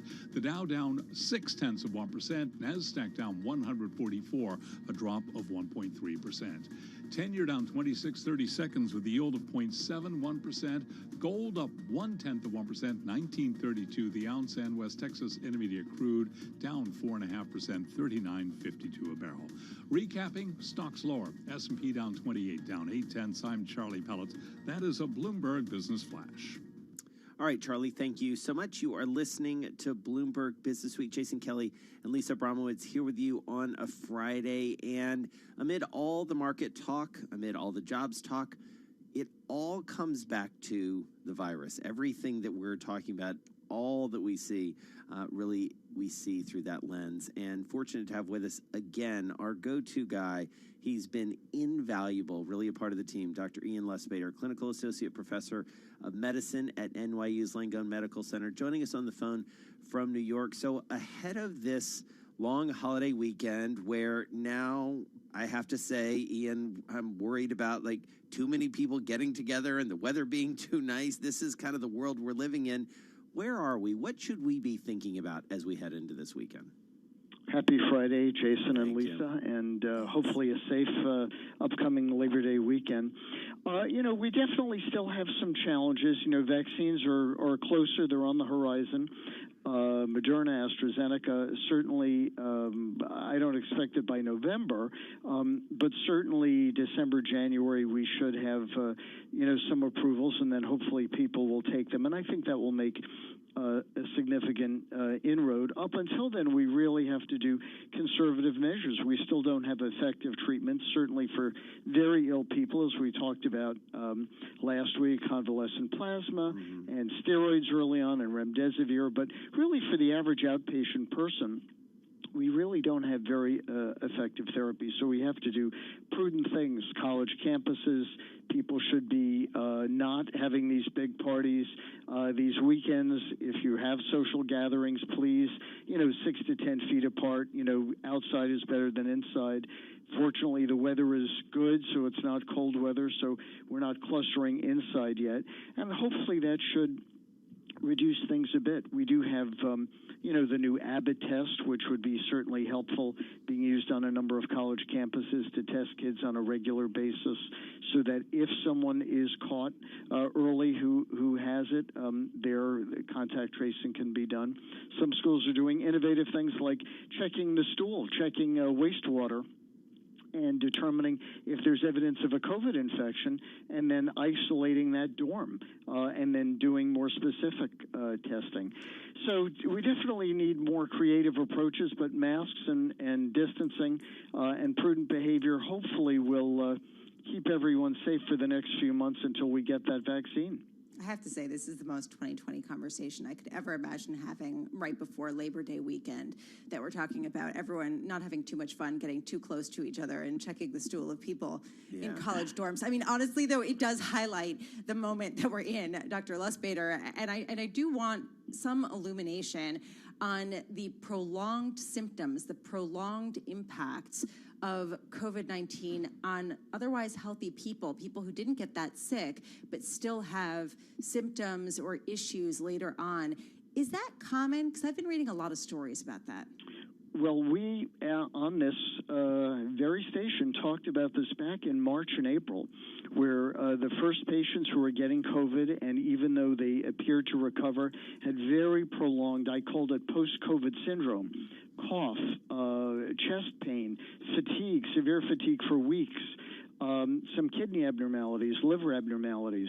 Now, why some patients do great and have a very mild, very short course and feel fine. Maybe some still have a little bit of loss of smell, which for most patients does come back. And others have this really prolonged, chest pain and fatigue and really almost a disability. We don't understand the immune system, but it certainly is a real entity. We don't see it in other things like influenza. Typically, people just recover. So this is a very unusual virus. You get depression, you get mental status change, strokes. And we don't really understand why some people have the more severe intubation, ventilator, and death, and why others seem to breeze through it, and why others have this just prolonged, symptoms, which fortunately for most people do, after many weeks, usually resolve. And so, Ian, as we head into the fall, what's the thing that concerns you the most? Because I do feel like Labor Day, at least traditionally, and we know it's upside down right now, but it traditionally is this marker where the weather starts to change, kids go back to school. What that looks like still remains to be determined, and Lisa and I have talked a lot about that on air and off with our kids and our families. What are you worried the most about? What should we be thinking the most about, even over the next 30, 60 days? Well, I think some schools are being very proactive. Some colleges, everyone is in single dorms, which is very helpful. Kids are wearing masks. Hopefully they're cooperating. They get tested once a week with either a swab or a spit test. And I think some colleges are managing it. Others are not doing quite as well. I think for the New York City school system and others, if you have open windows and some air purifiers and kids sitting separate or rotating, I think it can be done. I think we need to try and get kids back into school, even if it's a hybrid program of some online learning and in classroom. People have suffered a lot by being at home, psychologically and otherwise. They've delayed medical care. There's a lot of depression, anxiety, emotional issues. So I think we need to try to transition into a more normal life. But you're exactly right. As the weather gets colder, and people are kind of forced indoors more, we may have that, second or third wave while we're waiting for the vaccine. I think we're going to have to wait and see, but I do think we need to try and get people back. Right now, outdoor restaurants are doing well. If they can survive on a 25% full rate when it's indoors, if people want to try that, they can try it. We do have a lot of patients who've been positive for COVID. They should feel free to go out. Wear masks, of course, but, they're obviously safer. Right, exactly. All right, well, always good, especially ahead of the weekend, to check in with you, Dr. Ian Lustbader, and I love the fact that you called back to a conversation we had. You have been with us throughout, and we really, really appreciate it. We know you've got a lot on your plate. Clinical Associate Professor of Medicine at NYU's Langone Medical Center, joining us on the phone from New York City. Lisa Abramowitz. Jason Kelly. I'm going to take the last hour all to myself so that you can actually get on with your life. You're so that I could have some peace. It has been a true and pure pleasure. I love hanging out with you. I love hanging out with you Likewise. Off air. And Likewise. We've been colleagues for a long time. And I really, really appreciate you and all the wit and wisdom you bring. So thank you for making some time for Bloomberg Business Week today. You're a treasure. Well, thank you for letting me have fun on your show and learn all these interesting things and try to understand this confusing market that I still don't totally understand or even begin to understand. I know. But I mean, honestly, though, I would be trying to figure it out this afternoon because I'm that cool. So I know you are. I know you are. I follow you on Twitter, so I know. I know how cool you are. Just how cool my Friday afternoons are. I will say it is a sobering year, and just to really lead into Labor Day with stay 6 to 10 feet apart. Exactly. And relax and, take a deep breath, everyone, because September, it's here. It's the here. fall, it's here. Lisa, you're the best. Thank you so much. Thank you, Jason. This is Business Week. Bye.